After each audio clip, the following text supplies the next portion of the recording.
their wish come true, to help them fight a critical illness. Just imagine what you'd do.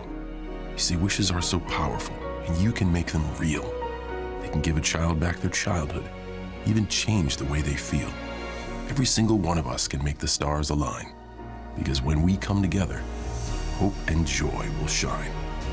Wishes need stars like you. Visit Make-A-Wish at wish.org. COVID-19 is a severe lung infection. Trust the American Lung Association for science-based public health information, especially for the 36 million Americans who live with lung disease. We have resources to protect your lung health.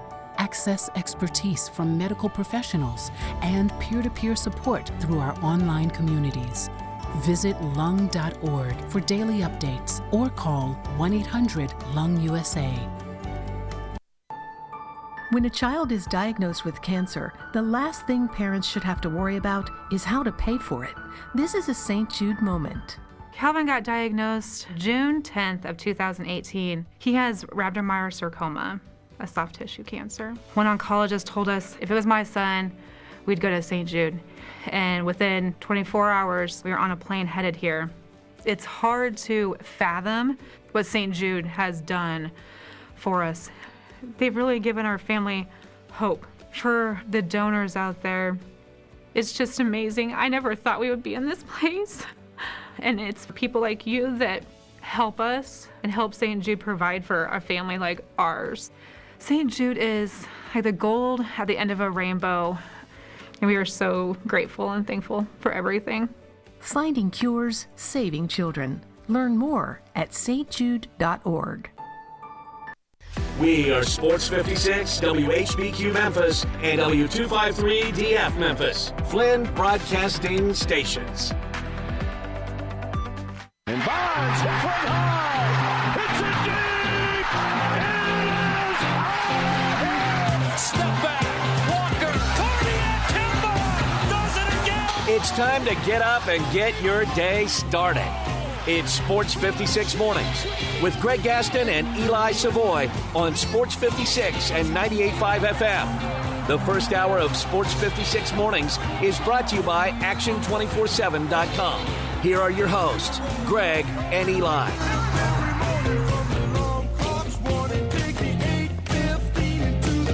Good morning, everybody, and welcome into Sports 56 Mornings on this lovely Thursday, April 28th, 2022. Greg Gaston, Eli Savoy, and Zach Boyd. We're in the Family Leisure Studios where family and fun come together. Family Leisure, vacation at home sale going on right now. Enjoy time with your family in your own backyard with play gyms, trampolines, $500 off, hot tubs in stock and ready to go. All types of great deals at Family Leisure, 2120 Whitten Road, just north of I-40. First hour of the program is brought to you each and every day by our friends at Action 24/7. Speaking of action, plenty of action to talk about today that happened last night in the NBA and around the sports world with the NBA draft beginning tonight. Round 1 tonight, rounds 2 and 3 tomorrow, and the rounds 4 through 7 on Saturday. The Golden State Warriors advance in the NBA playoffs. Who will they meet in round 2? Will it be the Grizzlies or will it be the Minnesota Timberwolves? Game 6 in that series tomorrow night. We will discuss that on the program today. We'll be joined by Brad Logan, reporter and analyst who covers primarily Mississippi sports. We'll get Brad's thoughts on some of the top prospects from Ole Miss and Mississippi State for the draft, and also the conclusion of Ole Miss spring football this past weekend with the Grove Bowl. We'll talk to Brad about that, the quarterback battle, what to expect come August for the Ole Miss Rebels. Speaking of the NFL draft, 925, Ryan Roberts, the host of the Draft Prospects podcast on the Believe Podcast Network, also the NFL draft analyst at riseanddraft.com. He will join us to break down the NFL draft, and already intriguing information as we've talked about this week that the projected number one now is not the number one who was projected for probably the last couple of months. So already some twists and turns. News involving the transfer portal in college basketball. We got news involving the Big 12 and the future possibly for the University of Memphis. We had a base brawl between the Mets and the Cardinals yesterday. So obviously a lot going on in the world of sports. If you want to be a participant in the program, you can hit us up on the AutoZone listener lines by calling in or texting in at 901-360-8255. Get in the zone, AutoZone. You can also message us on Facebook, YouTube, Twitter, Twitch, on the website sports56whbq.com, or you can just kick back and listen. We appreciate you tuning in to Sports 56 Mornings. Good morning, Eli. How are you? I am good. Looking forward to the draft tonight. Looking forward to the draft all weekend because as bizarre as this offseason has been in the NFL, I just feel like there could be a lot more craziness going on in the draft, whether it be more trades, whatever. This has been the most bizarre NFL offseason ever. So I'm just expecting that to somehow carry over into the draft, and it looks like it will with the number 1 overall pick, a guy that was not expected to be that at all. So it could be right off the top, and then who knows if maybe all hell breaks loose tonight. Yeah, big names have changed places in a lot of different areas, a lot of different organizations. There's still what's going to happen with Baker Mayfield. Will moves be made tonight? Now, even if those moves aren't made tonight, they will be made more than likely sooner than later. Teams can wait on Baker Mayfield, wait till Cleveland cuts him. I mean, eventually they're either going to have to make a deal and pay for part of his contract or cut him, and then teams obviously don't have to worry about the big contract he has right now. But a lot of quarterbacks have already moved, including Russell Wilson. But what will happen with some of the others? There are teams out there that are desperate for a quarterback. This quarterback staple, this crop, if you will, in this year's draft, so much uncertainty. It's always a crapshoot with any player, to be honest with you, in the draft. There's maybe some that are a little bit more of a sure thing than others, but nothing's really 100% sure thing. And with the quarterbacks, we just don't know. I don't know if 3 quarterbacks will be taken in the first round, 1 will be taken in the first round, and who will end up turning into good quarterbacks, if any, from this draft class. We'll talk a lot about that as we go along here in the program, as well as the guests that we have lined up for you today. I have to start off with this. First, let me ask you a question. You've called a lot of baseball games in your career. Have you ever called a no-hitter? I've called a no-hitter in high school baseball. You did? Okay. Yeah. So I called a no-hitter last night. It was stunning.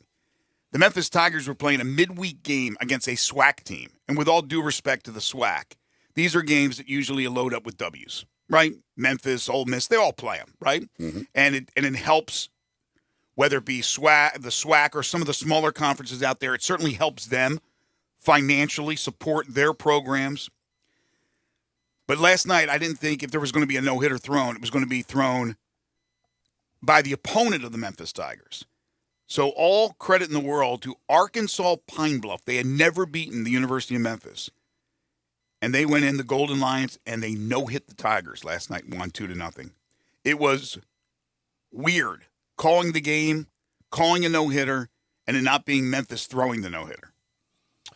Yeah, that's a bit of a surprise. That is for sure. It's a heck of a way to get your first win over the Tigers, I guess.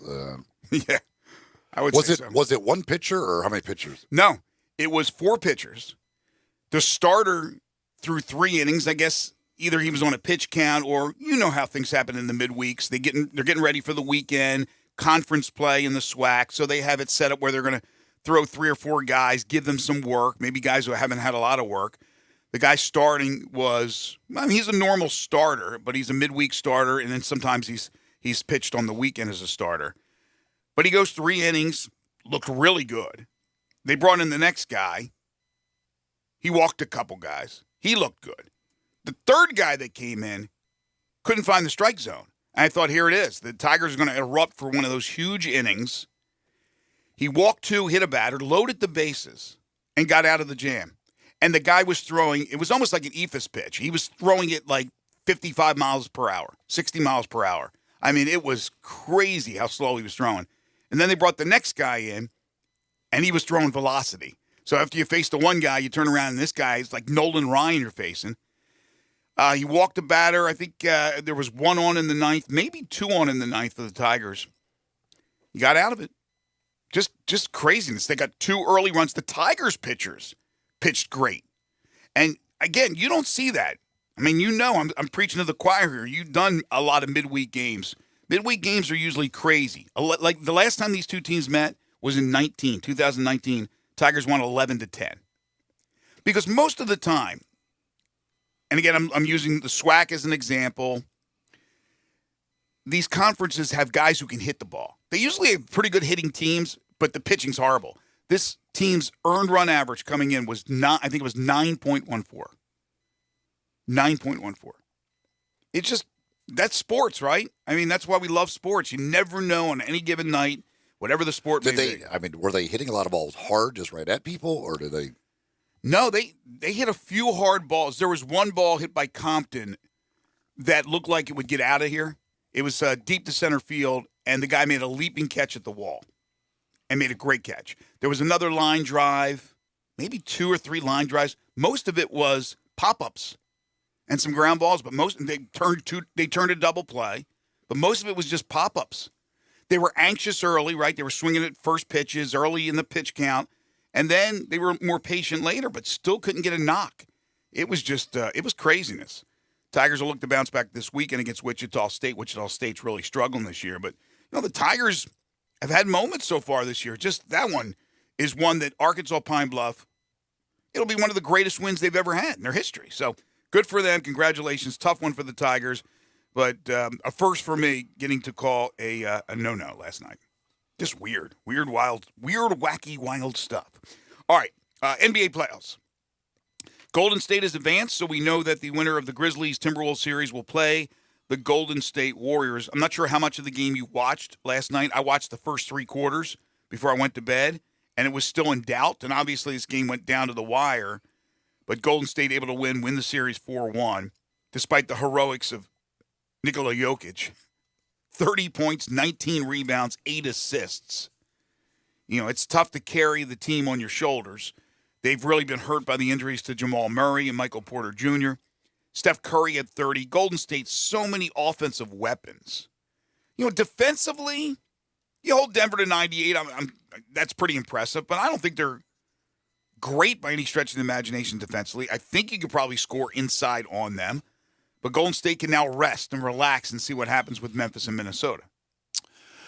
Yeah, they put Steph Curry back into the starting lineup last night. He goes for 30 once again, 5 of 11 from 3. Jordan Poole had the off night, but they get Gary Payton II to step up, go 3 for 4 from 3, 15 points. We had a DeMarcus Cousins sighting for Denver. Yeah, he looked good. 19 points for DeMarcus last night coming off the bench. But this Warriors team is, they've looked really good. They are the favorites and betting favorites now to win it all in a lot of places. Klay Thompson, although he didn't shoot well last night, was 1 of 6, but he's kind of found the stroke for the most part in the playoffs. Curry's been awesome in the postseason, starting by coming off the bench, and then last night in the starting lineup. Didn't matter. He's still getting his 30 and knocking down threes, and he was great late in the game with a couple of big layups late in that game to put it away. It's going to be they are certainly going to be a handful, and it would be hopefully the Grizzlies are able to finish off because, getting to play Steph Curry, Klay Thompson, Draymond Green and company, get home court advantage against them, chance to advance to the Western Conference Finals. That series has a lot of fun written all over it. The good news is if the Grizzlies win tomorrow night, of course, the great news is that you advance, you win the series. But the good news is that despite the quick turnaround, you would be playing Golden State on Sunday. You play at home. So you got the home court advantage. So you don't have to go out to San Francisco at quick turnaround from Friday night to Sunday. Either way, the Grizzlies will be hosting a game on Sunday. Either Game 7 in their series with Minnesota or Game 1 in their series with Golden State. Yeah. We now know also the game tomorrow night is an 8 o'clock game, as they will be the only game of the night since the other 2 series wrapped up last night. And Sunday, if it is Game 1 on Sunday, it'll be a 2:30. They'll get the prime time afternoon ABC slot on Sunday if it is Game 1 against the Warriors. And it's a little unfortunate the way the schedule has worked out for the postseason. To me, and I know the Grizzlies would like to get some more like Saturday games, stuff like that. So you're looking at Sunday afternoon or Tuesday, Thursday as your first 2 home games in that Golden State Warriors series, which, again, tickets should not be a problem to sell when you're especially facing the Warriors in the semifinals, but it would be nice. It's just more fun. I think it's great when you get the Saturday games and people could go downtown and Beale Street and all that before the games, after the games, all that stuff. And it's not going to work as well with the either Sunday afternoon, which isn't terrible because people could go down there then, but the Tuesday, Thursday would not be a great setup for that. No, I completely agree. Although Sunday they can go to church, pray for the Grizzlies, and then go watch them play. They can do that. The Warriors, you could almost understand Steph Curry and his reaction to when LeBron James talked about, he would love to play with Steph Curry, and Steph Curry basically said, I'm good. I'm good, King. I'm good. Because anybody would love to have a LeBron James. But Steph Curry's looking at this team, and this team has been on a run for a while here. And they had their injuries, and they're now 100% healthy. Well, not 100%. Wiseman has still not played this year and won't play. So even James Wiseman, who's supposed to be a big part of their frontline future, he's on the shelf. But when you have Green, who's been an all-star, Wiggins, who was an all-star, Curry, perennial all-star, Klay Thompson has been an all-star, Jordan Poole could be one day an all-star. And then the bench, some of the players on the bench, you mentioned Gary Payton II, he was cut before the season. It's a great story, and then they bring him back. Jonathan Kuminga played a little bit last night, but we saw him play a lot during the regular season because of injuries. Looks terrific. Otto Porter, who is a really good player, good three-point shooter. Now, Kevon Looney is usually a starter, didn't start last night. And they got guys that didn't even play. Moody is still a guy they love for the future. Belisi is a veteran player. Toscano Anderson is a guy who's been around for a while. It is a really, really strong, deep team. But again, the front line, you can attack. You absolutely can attack. Now, I don't want to put the cart before the horse. I don't want to predict that the Grizzlies are going to move on, although I still feel pretty good now, up 3-2 with 2 to go. Just have to win 1. But looking ahead, Eli, to that matchup, now I thought Looney would start. Curry went back into the lineup, and they played a much smaller team with Green, Wiggins, Curry, Thompson, and Poole. If Looney's in there, it makes an awful lot of sense for Adams to be back in there. If Looney's not in there as a starter, and he played 22 minutes, does it make sense to have Adams in there? It becomes problematic again because then you say, who's he going to guard? If you're putting him on Draymond Green, that's a tough matchup. and Draymond doesn't score a lot, but he's a great distributor, and they run a lot of that offense through him. So it becomes difficult. Now, you could say at the other end, that gives them a nightmare. So it's who can impose their will, because if you have Adams and Jaren both in the game, how does Golden State match up against them? Who does Draymond Green guard? They would probably, I think, want him, to use his defense on somebody other than Steven Adams. But then, okay, if Andrew Wiggins is guarding Steven Adams, you should be able to do some things with that matchup. So it becomes who can kind of impose their will or make the other team adjust. So there will be a little bit of playing chess probably in that. Remember, Gary Payton II too he's a really good, like his dad, a really good defensive player who caused some problems for Ja a little bit earlier this year. So he's a guy that could play a big role in that game or in that series. What's his nickname? The Mitten? I don't know what I'm not sure. Little Glove? I don't know if they Young Glove. Young Glove. Oh, that sounds like a rapper's name. Young Glove. I love that. That's a good one. All right, so Golden State, before the season, do you recall, obviously the Nets and the Lakers were the favorites. Nets get knocked out first round. Lakers don't even make the postseason. Where was Golden State? Do you recall? I don't know for sure. I'm sure I know they were they next up there. I don't know if they were the next one or not, where exactly they were, but certainly they were one of the. Not at that point, you didn't know for sure when Clay was going to be back, so there was some question mark there. But yeah, I'm sure they were one of the top 5. I don't know exactly where they were as far as the odds were concerned. So Denver eliminated. They're going fishing. But Denver, I don't think they have to do much, right? This isn't going to be a Utah situation. If the Jazz are eliminated by the Mavs, and that could happen tonight, Utah is at home, though, to try to force a decisive Game 7. We've talked about Utah, if they lose, breaking up the Jazz, maybe Quinn Snyder losing his job. But Denver, it's all about health, right? You got to like their team with Jamal Murray, Michael Porter Jr., if they're both healthy. Murray will come back for sure next year. Porter's had a long line of injuries in his career. Do you think they're going to mess around with that team?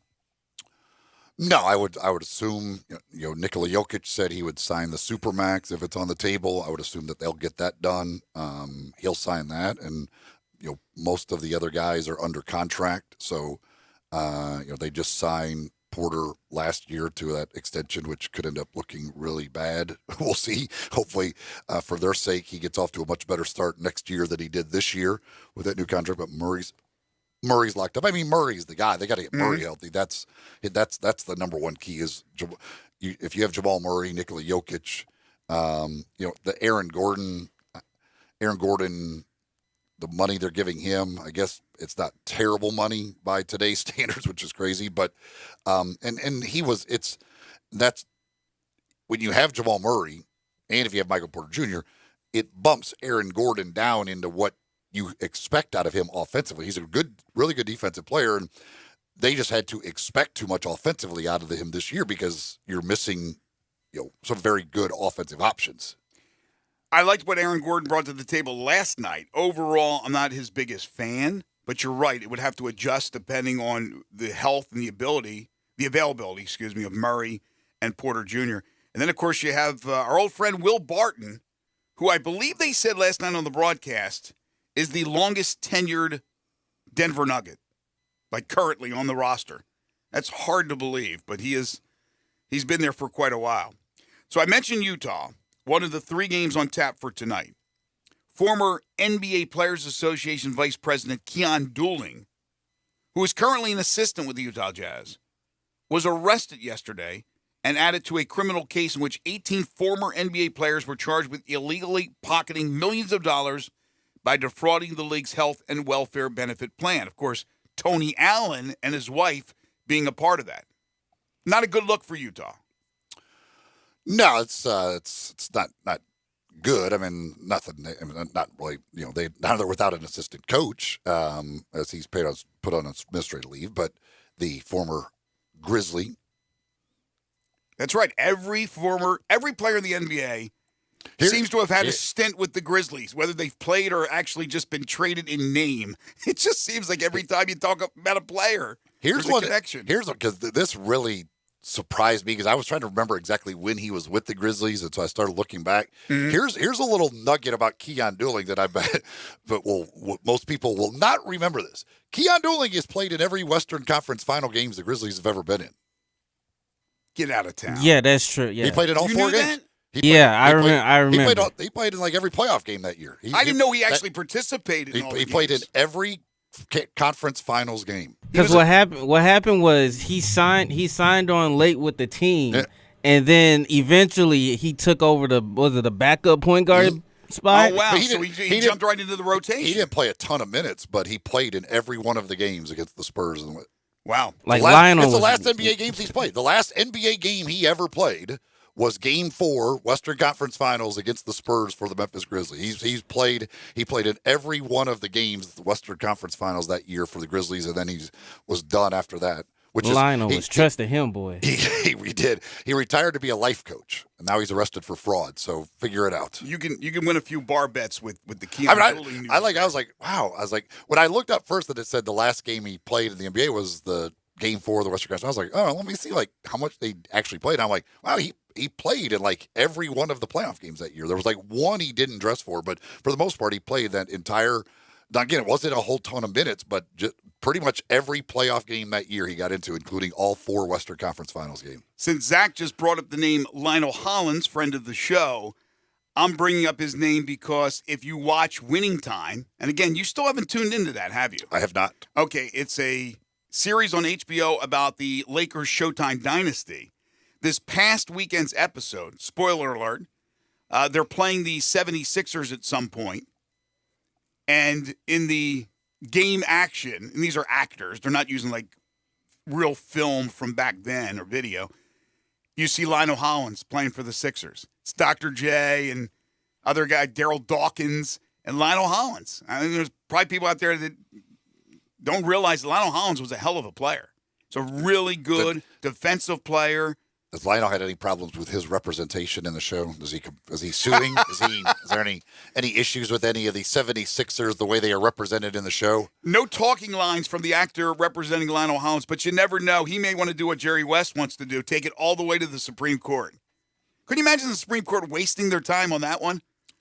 Jerry West v. I cannot possibly. HBO. I cannot possibly imagine the Supreme Court wasting their time on that one. The other game from last night, an elimination game in Chicago, is done. They lose to the Milwaukee Bucks 116-100. You saw the writing on the wall. Milwaukee, even without Chris Middleton, just a better team. They have a guy named Giannis, 33-9, and no Zach LaVine for Chicago. That didn't help. They lost Lonzo Ball earlier in the regular season, so the Bucks win that series 4-1. The Bucks advance to take on the Celtics. Boston the 2, Milwaukee the 3, game 1 in Boston on Sunday. Should be a hell of a series.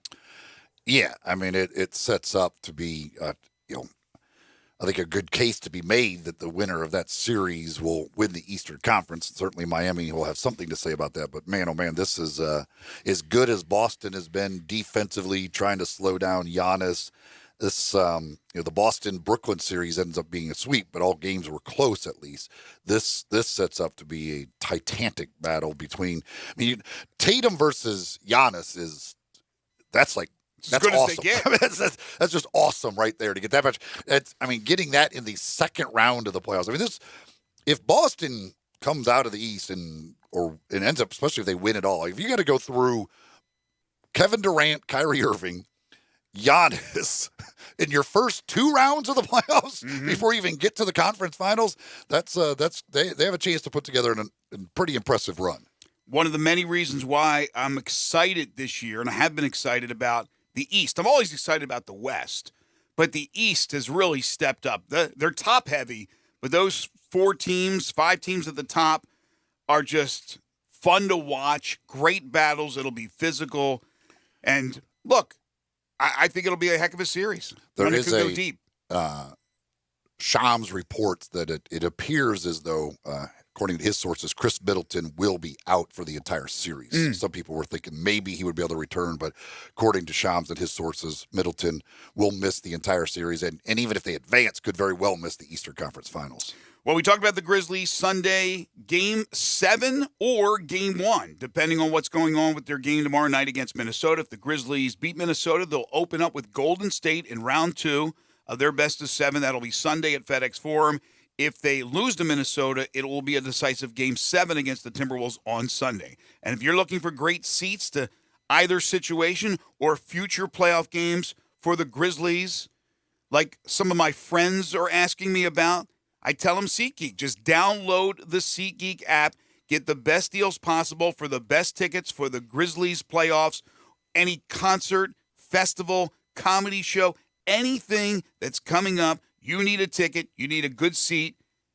Head on over to SeatGeek. Just download the SeatGeek app today. They are a search engine that finds the best tickets. They put them all in one place. They rate the best bargains for you. You can't beat it. So do what I do. I tell my friends for the Grizzlies, they've been asking. I said, SeatGeek. I've been promoting it. Said this is the best search engine possible. And you can get $20 off your first purchase with promo code GASMAN at SeatGeek.com or on the SeatGeek app. That's promo code GASMAN for $20 off your first SeatGeek order. SeatGeek, get your seat in a seat. Download the app today. Also, I told my friends about, they were asking me about tickets for the Who concert, which is coming up in May at FedEx Forum. I said, again, SeatGeek. Just download the app. All right, we are just underway on this Thursday. If you want to be a part of the program, hit us up on the AutoZone listener line by calling in or texting in at 901-360-8255. Get in the zone, AutoZone. This is Sports 56 Mornings with Greg and Eli on Real Sports Talk, Sports 56 and 98.5 FM. Get your afternoon started with Peter Edmiston and Anthony Sang and Sports 56 Grind Time. Weekdays from 1 to 3 on Sports 56 and 98.5 FM. It's been said that the world always looks brighter from behind a smile. So why not let my friend, Dr. Mehdi Sadeghi, and his friendly staff at the Smile Center Memphis help brighten up your world. The Smile Center is a local family dentistry located in Germantown, specializing in cosmetic crown veneers, teeth whitening, and Invisalign clear braces, all with free consultation and second opinions. New patients are welcome, and if you don't have dental insurance, don't frown. They have an in-office plan to fit your specific needs. Same-day emergency service available as well. Give Mehdi a call, 309-1333, or visit their website at smilecentermemphis.com. Hi, everyone. This is President Donald J. Trump, and I'd like to invite you to join me and patriots from all over the country at the American Freedom Tour in your wonderful city, Memphis, Tennessee. I will be there live and in person on Saturday, June 18th, with a conservative dream team of my son, Don, Kimberly Guilfoyle, Mike Pompeo, Candace Owens, and many more. We'll all be motivated, excited, and ready to make America great again. This historic event happens just once in Memphis on Saturday, June 18th. I hope to see you there. You cannot afford to miss this one. America's best is yet to come. So let's do it together. Go to AmericanFreedomTour.com and get your tickets now while they last. They are going to be selling very, very quickly, as usual. I love you all. I will see you there. Go to AmericanFreedomTour.com for tickets as low as $9, and for a limited time, enter promo code AMERICA for a special discount. That's AmericanFreedomTour.com. Once again, AmericanFreedomTour.com. Golfers, tee it up this year at Edwin Watts Golf Shops with the hottest new arrivals from Ping. Introducing the new Ping G425 series. The G425 drivers have the highest MOI and is the most forgiving driver in golf. Increase your swing and ball speed with proven Ping innovations with 3 models to fit all golfers. Swing by Edwin Watts Golf Shops and get custom fit today. Edwin Watts Golf Shops, home of the 90-day satisfaction guarantee, and shop us online at worldwidegolfshops.com. Have you ever wondered what's inside your air ducts? Hi, this is Lauren Choate with Choate's Air Conditioning, Heating, and Plumbing. If you are one of many who suffers from bad allergies, especially in the Mid-South, and would like to improve the indoor air quality of your home, then Choate's Air Duct Cleaning could be a solution for you and your family.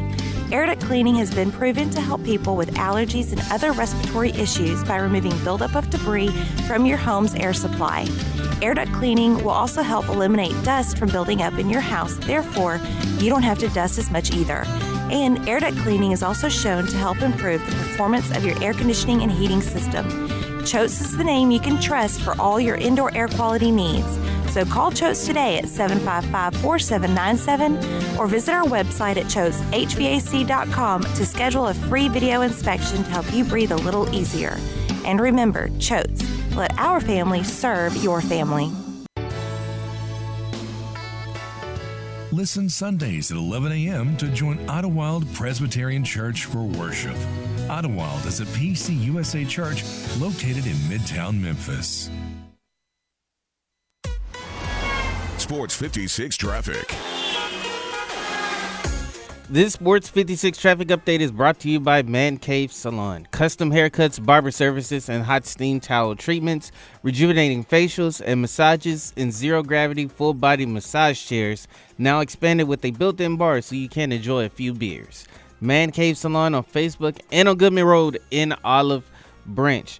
Right now we're working a couple of accidents this morning, both on Walnut Grove, one on Walnut Grove at Sanga Road, and the other one is Walnut Grove West at Humphreys Boulevard. That's Walnut Grove at Sanga and then Walnut Grove West at Humphreys Boulevard. Keep it right here. This is your Sports 56 traffic update. Now back to Sports 56 Mornings on Sports 56 and 98.5 FM. This hour brought to you by Action247.com. And here we go. Here once again are Greg Gaston and Eli Savoy. 52 degrees currently at 7:32. Should get up to about 80 today. Sunshine looks like another nice day after we had a lovely day yesterday. Forecast looks good for Friday and Saturday. And right now it looks like the rain that was in the forecast for the weekend may be pushed off to early next week. Again, we're still days away from the weekend, but people want to know because it's the Music Fest this weekend beginning tomorrow night. So Friday, Saturday, and Sunday, the Music Fest, which is now, of course, at the Liberty Bowl Fairgrounds where they're constructing Liberty Park. and they've been constructing the tents and the stages for the Music Fest. Always a great event, but man, it's going to be pretty crazy. I think they got shuttles to the event from downtown, back and forth. So, get on out there, support the event.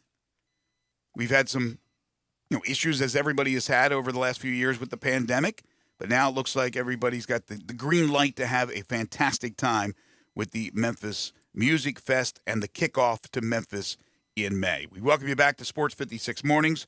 Greg, Eli, and Zach talking a lot of NBA. 3 games on tap tonight. Philly at Toronto with the Sixers up 3-2. Suns at the Pelicans with the Suns up 3-2. And the Mavs and the Jazz, I alluded to that earlier. The Mavs leading the Jazz 3-2. The Jazz will try to even it up in Salt Lake City. Of the 3 teams leading 3-2, how many, if any, wrap it up tonight? Well,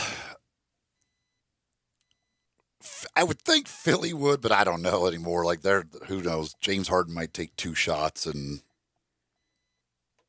lose. Is it just a coincidence they've lost the last 2 since the assessment of Embiid's injury, although it doesn't look like it's affected him a lot?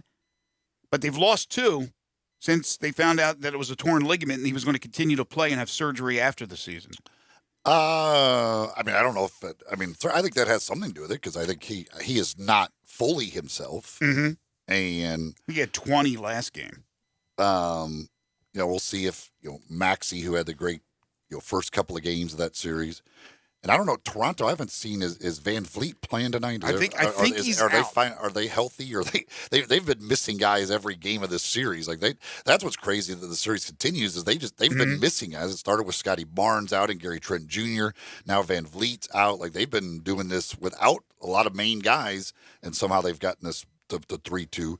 I think Phoenix will win tonight. I think Phoenix will wrap that up, and I certainly could see Utah forcing a Game 7. I don't think they'll win a Game 7, but I could see them forcing a Game 7. Mm-hmm. A lot of these teams still alive in the playoffs have Memphis ties, whether it be Cameron Payne with Phoenix, Chris Chiozza, backup point guard with Golden State. You have, of course, Precious Achiuwa, the former Tiger. He's with the Toronto Raptors, and several others. Will Barton, we talked about. Of course, they were eliminated last night by the Denver Nuggets. Speaking of the Tigers and Memphis, news yesterday, portal news, 2 things. 1, Landers Nolley II going out on social media and announcing that he's transferring to Cincinnati, of all schools, going up against one of Memphis's biggest rivals, at least for another season, Cincinnati in the American Conference, and we'll get to that story in a moment. But Landers Nolley and Cincinnati. So at least a couple of matchups with the Tigers next season. Yeah, that'll be interesting.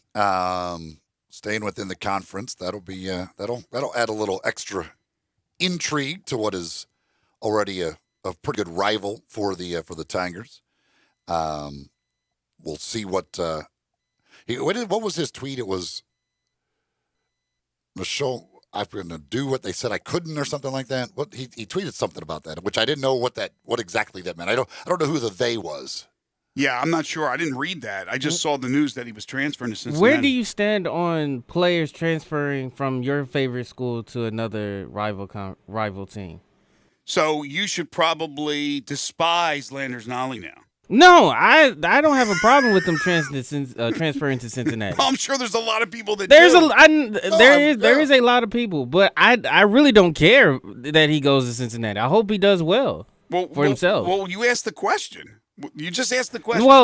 Because I was seeing a lot of that like on Twitter yesterday because of it, and I was just kind of curious what you guys. Well, to me, it makes no difference in the world. And look, you're a nice guy, so I can tell with your personality, you're not going to hold a grudge. But you're from Memphis. You know that most of these people are going to hold a grudge. When Landers Nolley comes into FedEx Forum in a Cincinnati uniform, he will be booed profusely. They will boo him every time he has the ball. That's just Memphis fans. But that's not just, I think, foreign to Memphis. A lot of people are like that, fans of different teams around the country, whether it be collegiate or professional. They all of a sudden don't like that person that's now playing for the opposition, especially a rival. So Landers goes to Cincinnati. And then Lester Quinones also taking to social media to announce that he is going to sign with an agent because his goal, and the goal of almost every basketball player, is to play professionally in the NBA. Quinones will test the NBA waters, but he did indicate, as we've all thought, that if he does come back, which is a good chance, he will come back to play for Memphis. Yeah, clearing that up, because I thought there was a chance he would be one that if he did come back would go somewhere else to try and maybe get a bigger role offensively than what he's had here to kind of show off his offensive skills. But he's called Memphis a second home, and so we'll see. I don't know what exactly he's looking for as far as feedback and what he's willing to accept.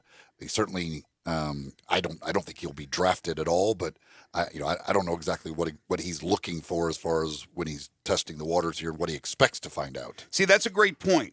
What does the individual look for? What do they want to hear? Well, first and foremost, you want to hear you're a first-round draft candidate.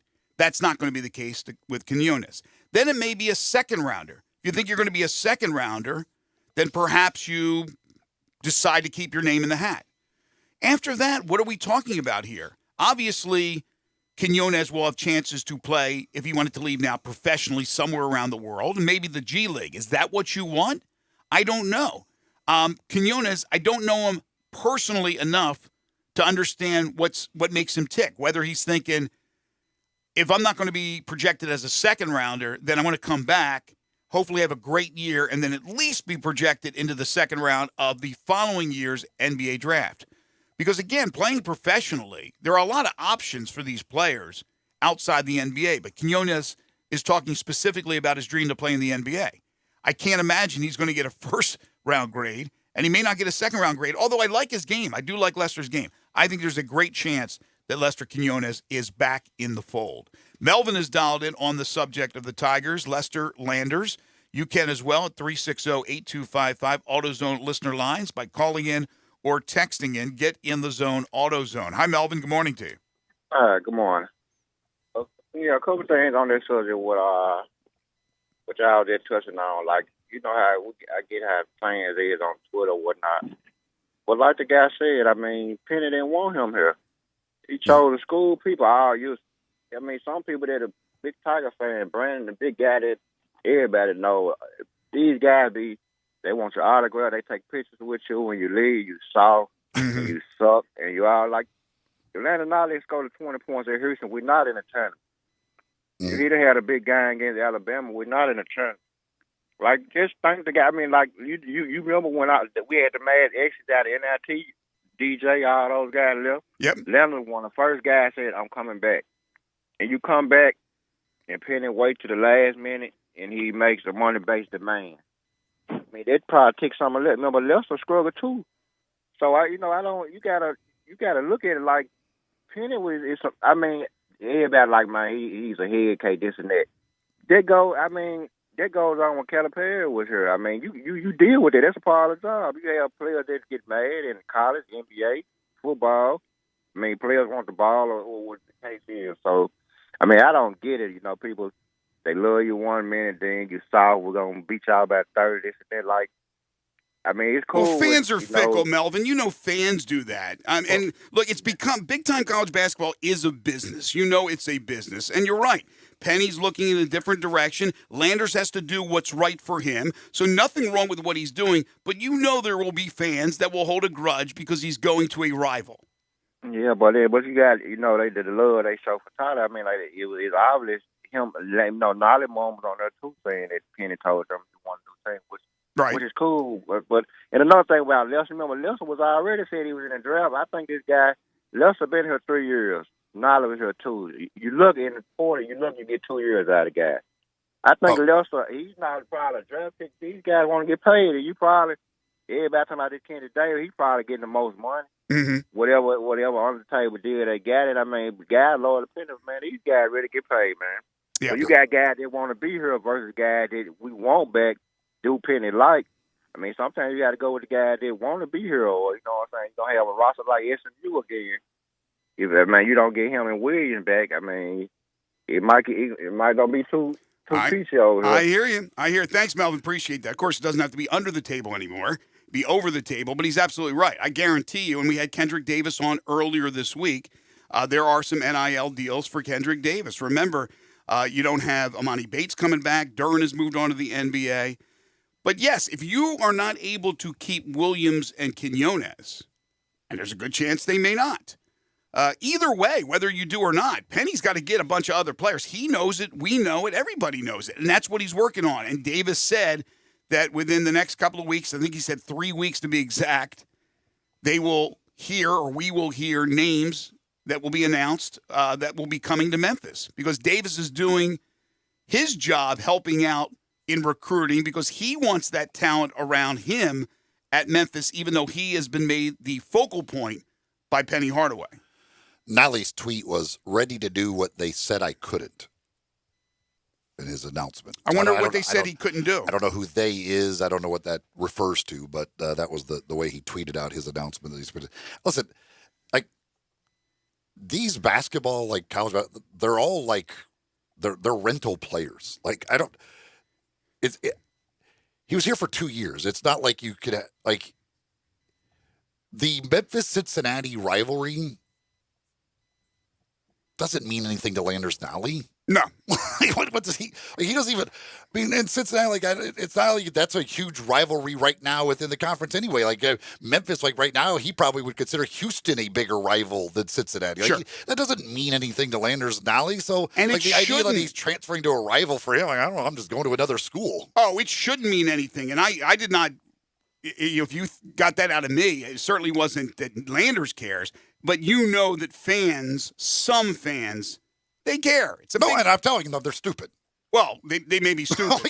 if you're worried about Landers Nolly transferring to Cincinnati, why? Landers Nolly has no tie to the University of Memphis other than he's played a couple of years of basketball here. If Landers Nolly transferred to Wright State and they came and played at FedEx Forum, there would still be some fans that would boo Nolly because they think Nolly has abandoned his team, that he has some obligation to stay at Memphis, although Penny made it clear that he was moving on from Landers Nolly. So you can't blame Landers. But there is especially going to be fans that will be holding grudges when you go to a rival school. And even though Cincinnati's about to leave, Cincinnati, Louisville, there's still teams that have been painted as these rivals because they have played so many games against Memphis over the years as members of different conferences. So even though it's about to change, it has already changed for Louisville, it's about to change for Cincinnati, you know, in the history of the program, they're still considered big rivals. And you go to one of those schools,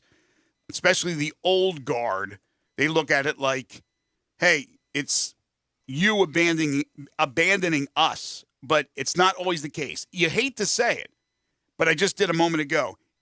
It is big business. It's always been big business with big-time Division I football and basketball. But now it's even more of a profession because of the transfer portal, because of the NIL deals, because you're able to sign with an agent and things of that nature. It's completely changed. The landscape has completely changed.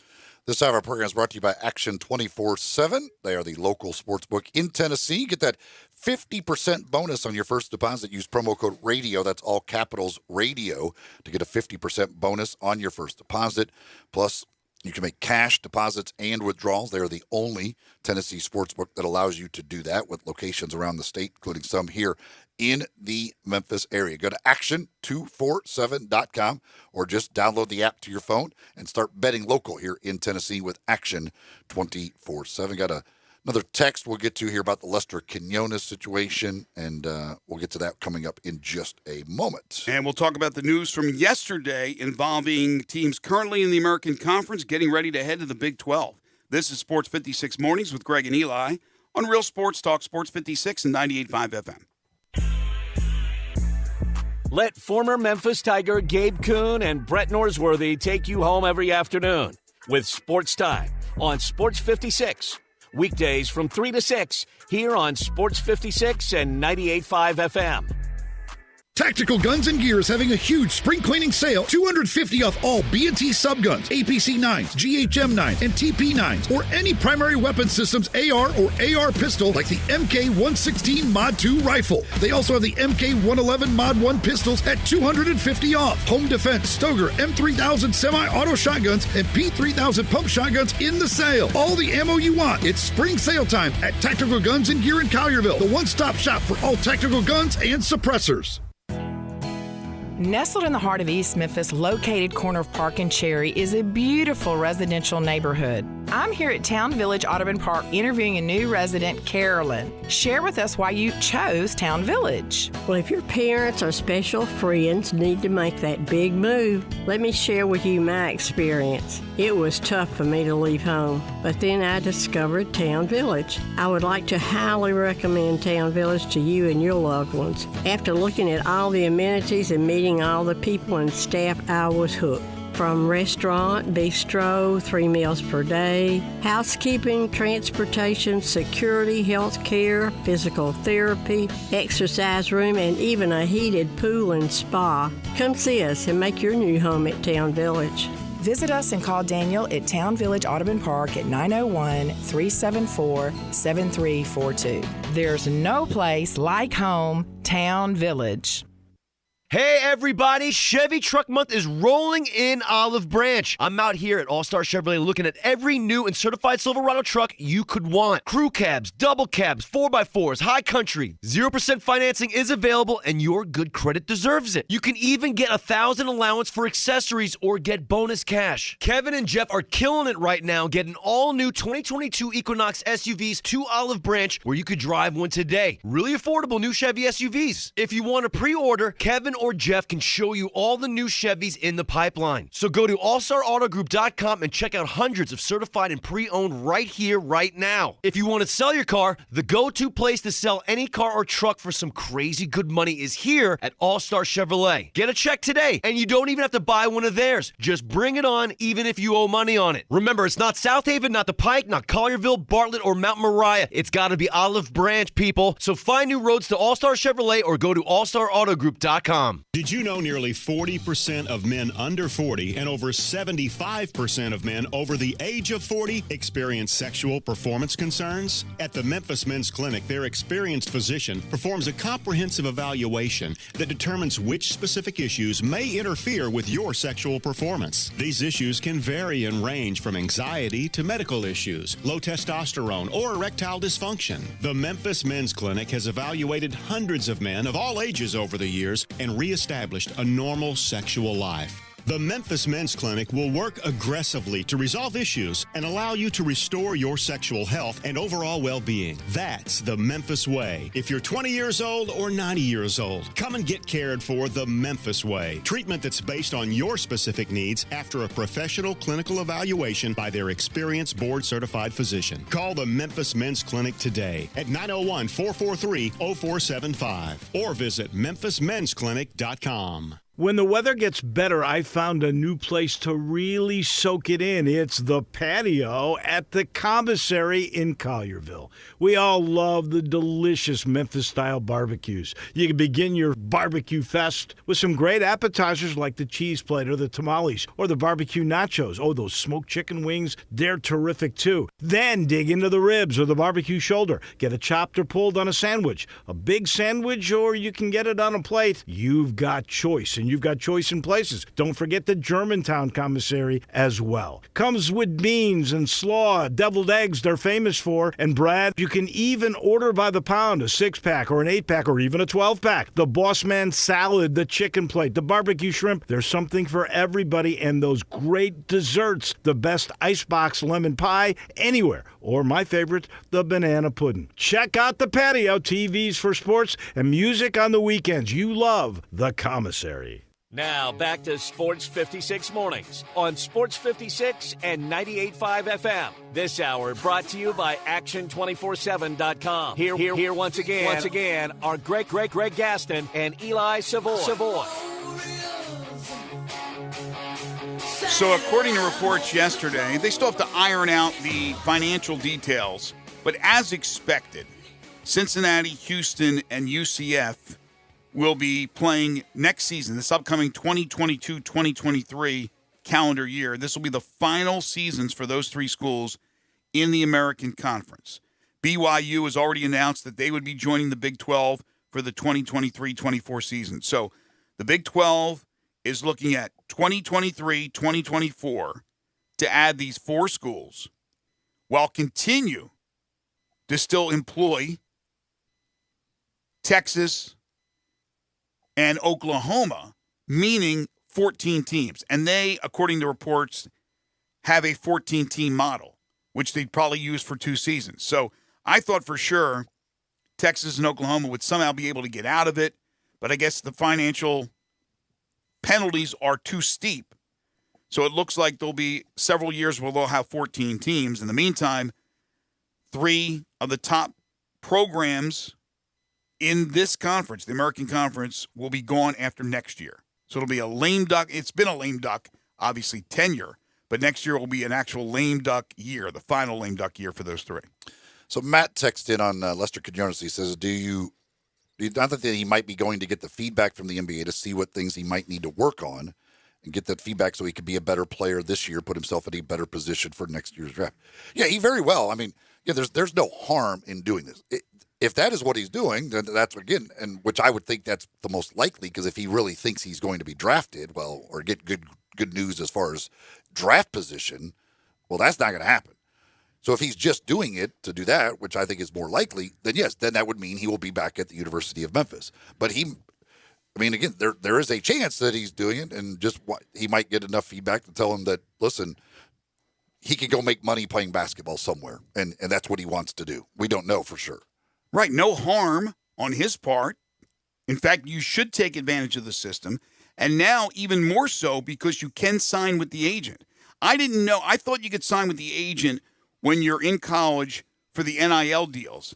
I didn't realize that you could also sign with that agent to get all the feedback from the NBA, because before you weren't allowed to sign with the agent. Once you signed with the agent, you had given up your collegiate eligibility. Yeah,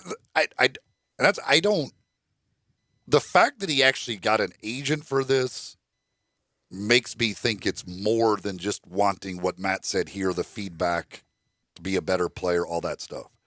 There's no need for an agent to get feedback, right? Yeah, I mean, that's the thing. Like, most of these guys don't hire I don't really understand the purpose for hiring the agent to go through this process, to be honest with you. I don't know how much the agent really can help. The NBA gives you this feedback. They give you the reports, like, it's out there. So I don't really know what the agent does in this situation. So, but the fact that he is actually using an agent to help him makes me think it is more than just, hey, I want feedback on what I need to work on my game. It could very well be, but that's why I was a little confused yesterday. Went back and forth with Mark Giannotto and Steven Johnson, and Ari Alexander used to be here in the Memphis market. And they sent me a link, and so they're absolutely right. I thought, again, even though I know that players can sign with agents for NIL deals, I didn't think that you can use those agents as well to do what Quinones is trying to do. But evidently you can do that. Yeah, they changed like 3 or 4 years ago. Yeah, then you drop the agent, right? You let the agent go, and then you come back and you play collegiate ball. But, yeah, I don't know. You obviously can get NBA feedback without having to hire the agent. So I don't know if there's something more to it. But Quinones has made it clear, if it's not the NBA, and again, he doesn't say, well, what about other professional league options? But if it's not the NBA per se, he's coming back to Memphis. I have not heard anything lately from DeAndre Williams. And everybody else that is gone either was shown the door or went out on their own, like Josh Minot, who's not coming back. You know, Jalen Duren is going to be in the NBA draft. These guys aren't coming back.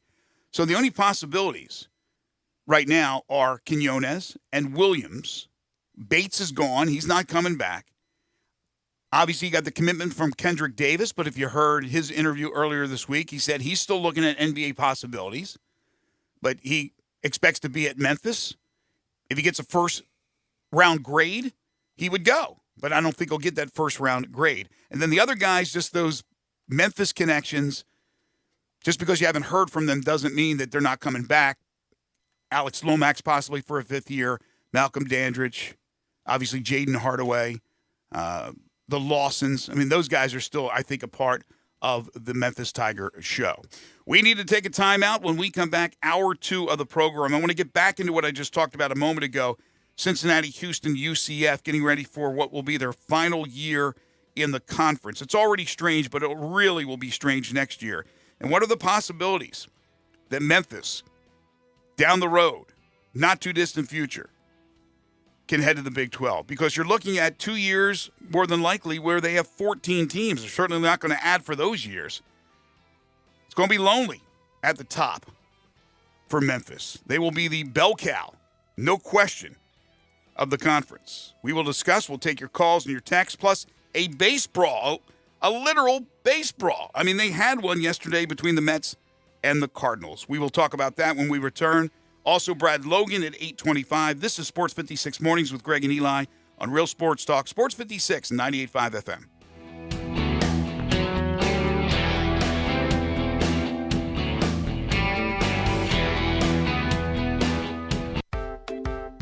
Yes, it's still winter. Yes, it's still cold outside. But Family Leisure wants you to start thinking towards spring and maybe even summer. So Family Leisure's pool and patio sale is happening right now. Come to Family Leisure to get started on your outdoor living space. Yes, I know it's cold and dreary outside, but this is the perfect time to think ahead. Pools are in stock and ready to go. Brand new 2022 patio furniture is hitting the floor each and every day.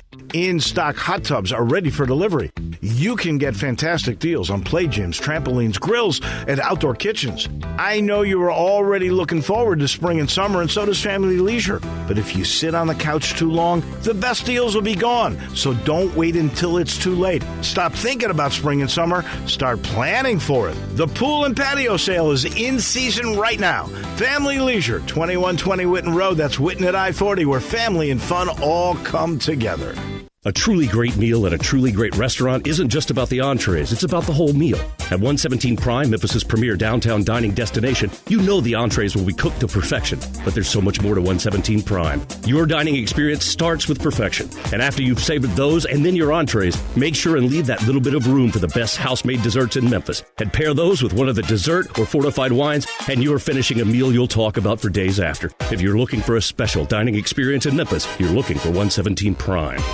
Moving is stressful, but Black Tie Moving can take the worry out of the process. Whether you're moving across town or across country, moving your home or your office, your personal moving concierge from Black Tie Moving will work with you to design a plan that perfectly fits your budget and needs. And they're available 24/7 to answer any questions you have. Give Black Tie Moving a call at 901-316-6196 or go to blacktiemoving.com/Memphis to get your personal, no obligation quote from the moving experts at Black Tie Moving.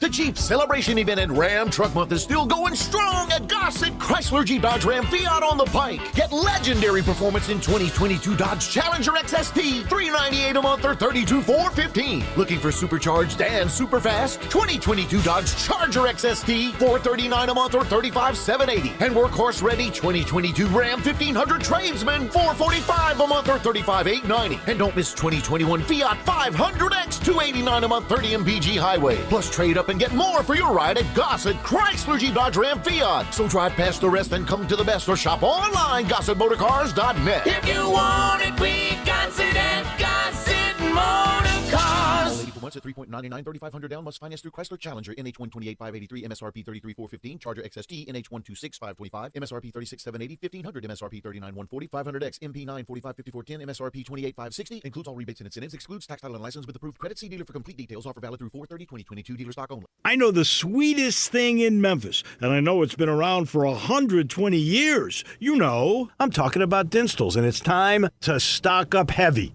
on Cashew Crunch, Heavenly Crunch, Turtlettes, all of your favorite Dinstall's treats to watch the playoff games and to watch all the basketball. It's so easy to get. The sweetest thing in Memphis, all you have to do is head to Laurelwood or head to Germantown and Poplar right across from the hospital, or go where they make the candies. That's on Pleasant View. There's nothing that says Memphis better than Cashew Crunch with that little tinge of coconut, or the Turtlettes. Let's face it, there's nothing better than Dinstall's chocolate.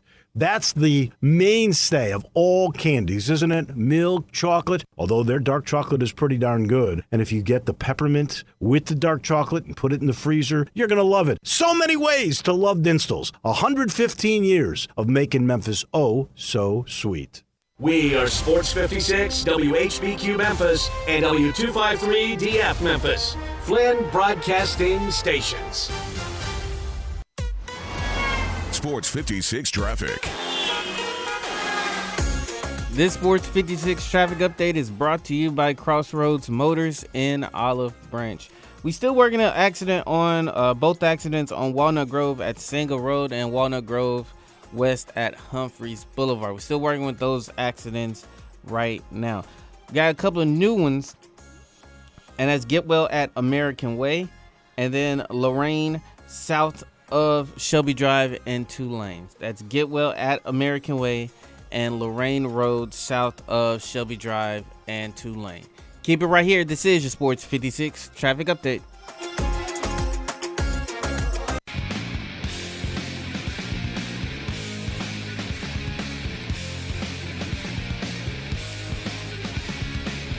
Now back to Sports 56 Mornings on Sports 56 and 98.5 FM.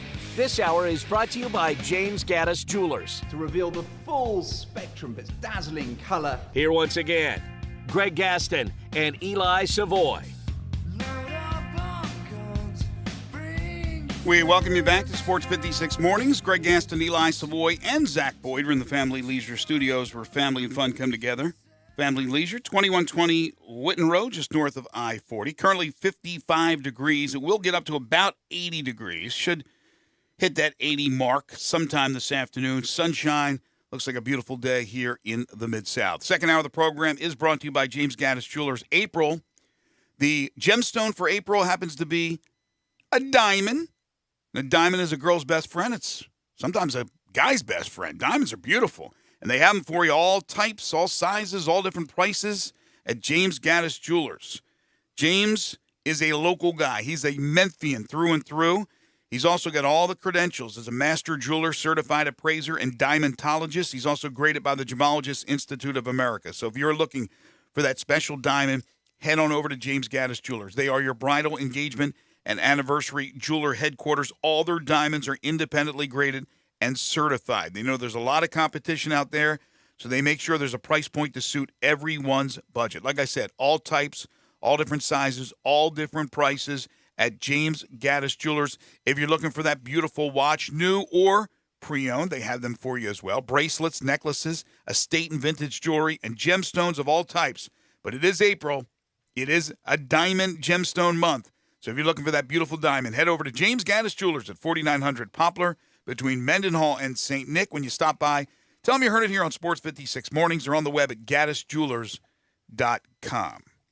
All right, couple of things. Brad Logan will join us at 8:25, talk NFL draft and Ole Miss wrapping up spring football this past Saturday with the Grove Bowl, the quarterback battle, which will be very interesting going into camp when it opens up in August. The base brawl between the Mets and the Cardinals, that was a pretty good one for base brawls. Stubby Clapp, friend of the show, getting right in the middle of it, getting ejected from the game, pulling out Pete Alonso in that little melee. All started with Nolan Arenado and the chin music. The Mets have been hit an awful lot of times so far this season and were earlier in this series. They won the first 2 games, Cardinals winning yesterday 10-5. But as far as brawls go, I mean, it wasn't certainly a top tenor, but, you know, they were letting their frustrations out. Yeah, there was. It wasn't just a bunch of standing around, but yeah, I don't. The Mets have been hit 19 times, I think it is now, including like there was at least one in that game. There might have been 2 in the game, and another one where a guy's head got buzzed, just like Arenado's did. So, and I don't know whether that pitcher was actually throwing at Arenado or not. Certainly didn't hit him, but got up high, so he got upset, and they went after it. Yeah, it was Lopez who threw that chin music. Look, I know that pitchers are going to throw high and tight. Maybe it got away from him, but anytime it's something towards the head, you're going to take exception to it. I mean, the way the tempers were flaring in this series, you probably get plunked on the foot, you would have got mad. But that one's up there near the head of Arenado. I can understand him barking at the pitcher and then things getting a little bit out of hand. But Pete Alonso, he's been plucked a lot this year, just himself. He's a big target there. But just to see Stubby Clapp, who was involved with some things when he was in Memphis, just a fun guy. And that's maybe his hockey background, right? Stubby doesn't take a back seat to anybody. So he's a tough guy. He may be short in stature there, but he is a tough guy. So, again, we'll see if anything comes of it. I would imagine there'll be some fines handed down. Maybe a suspension, but I don't know if they'll end up being anybody suspended from that one. So I was talking right before the top of the hour break about Cincinnati, Houston, and UCF. And Mike Oresco on this show, on other shows, made it clear that they will have to fulfill their requirements or pay the full amount of the buyout. But in the reports that came out yesterday, I'm not sure who had the report first. May have been, was it John Rothstein? Whoever it was, they indicated that, look, they're negotiating. They'll get this thing finalized. It's not good for anybody. It's really not when schools want out. And you saw what happened with the Sun Belt and Conference USA. Just get it over with. You have to move on. And the American Conference will be moving on, but it won't be until after next season. Next season will be strange. I mean, this season was a little bit strange, but next season, when you know there's a finality to it, is going to be strange, as Cincinnati, Houston, and UCF will play in their final seasons. But when they are gone, and I'm not sure how quickly the 6 come into the American Conference, but we've talked about it before, when they announced those schools, and you just shake your head going, oh, God. Rice? Memphis is matching up with Rice again in a conference. They got to get out. They got to get out of this conference. And that is goal number 1 with the new president, Dr. Bill Hargrave, with Laird Veach. I mean, they are trying. I just don't know. I mean, we had those stories that, Memphis was certainly, and along with Boise State, they're certainly going to be going to the Big 12. And, that's died down. That chatter's died down. Although we did have Pat Forty on the show recently, and he thinks there's something to that. But if they're going to have 14 teams for a couple of seasons, meaning the 2023-24 and the 2024-25 season. I don't believe that will happen. Well, if it does, though, then you're talking about the earliest to do something else would be the 25-26 season, even if they wanted to. But I don't even see why you would go from 12 back up to 14. Because if you're going to lose Texas and Oklahoma, you would drop from 14 to 12. But it looks like 2 years of 14, but you don't think that will happen. You think they'll eventually be able to get Texas and Oklahoma get out of the Big 12 and their contractual obligations. Yeah, I mean, I would think that probably this summer they get back we get more conversation on that of when they're going to leave. Maybe they play 1 year with 14. I certainly don't see it going all the way to 2025 with Texas and Oklahoma. It's not good. It's not good for anybody. No, I still maybe for the Big 12 it is, I still think they'll figure out a way to just get all of this done for that 23-24 season. Everybody get to your new places and let's all move along with our lives. Bowlesby, of course, is leaving the Big 12, so maybe with fresh blood in there, they look at it differently and want to move on. But I can understand why you want to hang on to something as important as Texas and Oklahoma. They're bell cows. They're money makers. I mean, the Big 12 is still going to do okay, but certainly not going to do what they would be able to do in the long term with Texas and Oklahoma. Meanwhile, the rich get richer as the SEC will add those 2 schools. But the American Conference, again, there wasn't much Oresco could do to try to fill those holes. And, nobody's doing cartwheels over what's coming. But it is what it is. There's no question that Memphis, which is already one of the top athletic programs in the conference, now they're at the top of the Delta Pledge class. You lose these 3, the Tigers should be absolutely dominating. Come on, Greg. You're not excited about Rice wishbone offense? I once did a game. Now, this is basketball. Once did a game, went to Rice University. They were playing in something that looked like a high school gym where they had a black curtain separating where the phys ed kids were on the other side playing volleyball. And the ball would get loose sometimes under the black curtain. And the basketball, and I know they've changed it now and they fixed it all, but they would be playing basketball on the other side. It's academically, yes, it's a great university. Houston's a cool city. So they'll continue to have trips to Houston after the Cougars leave. But no, and I know you're being sarcastic. It's terrible. Let's be honest. North Texas, I mean, UAB, that's another long-standing rivalry. North Texas rival is cool. of Memphis. I like North Texas. They're cool. I'm still on the fence with Charlotte and was it FAU? Yeah, Florida Atlantic. Florida Atlantic. Yeah. Where Kiffin used to coach before he went to Ole Miss. Look, this is not good. And the problem is down the road, if we see the possibility of a break-off. Remember, Emmert's going to be out. The NCAA is looking at new regulations, different things. The whole landscape has changed. Could we see a break-up of Division I teams into a Division I, Division 1A, then you have the Division I AA, Division II, Division III. In other words, the Ohio States and the powers separate from everybody else in the smaller conferences. And unfortunately, the American and the whole cry, the battle cry of Power 6, sorry, that's out the window. You can't do that with Memphis and the 7 little dwarfs. In this case, be 11 little dwarfs. You can't do that. I mean, Wichita State's okay. SMU's decent. They got some decent schools, but you're losing 3 of the better programs to the Big 12. Will there ever be that breakup of the power schools forming for lack of a better term, a Division I, and then the rest would be a Division 1A? Could that happen? Well, absolutely, it could happen. There's no doubt, and a lot of people still believe that is going to happen, and that will kind of be the next domino, I guess, in all of this. But the thing with Memphis, like in football, can they dominate the new conference? I think that's the question. I think they can. I mean, there's no guarantees. But will you lose out on some of those recruits? SMU has been plenty of a thorn in the side of Memphis as far as football is concerned. Mm-hmm. I mean, does USF ever get it figured out? I mean, that should be a school that's really good. Florida Atlantic certainly has the ability. North Texas has had good teams in the past. I mean, for Memphis, if you do want to move on and get up, you need to prove yourself as the dominant football program in this conference once the changes are made. If you don't get out now, you need to establish yourself as the dominant football program in this conference, and we'll see if they're able to do that. Absolutely agree. I think they can.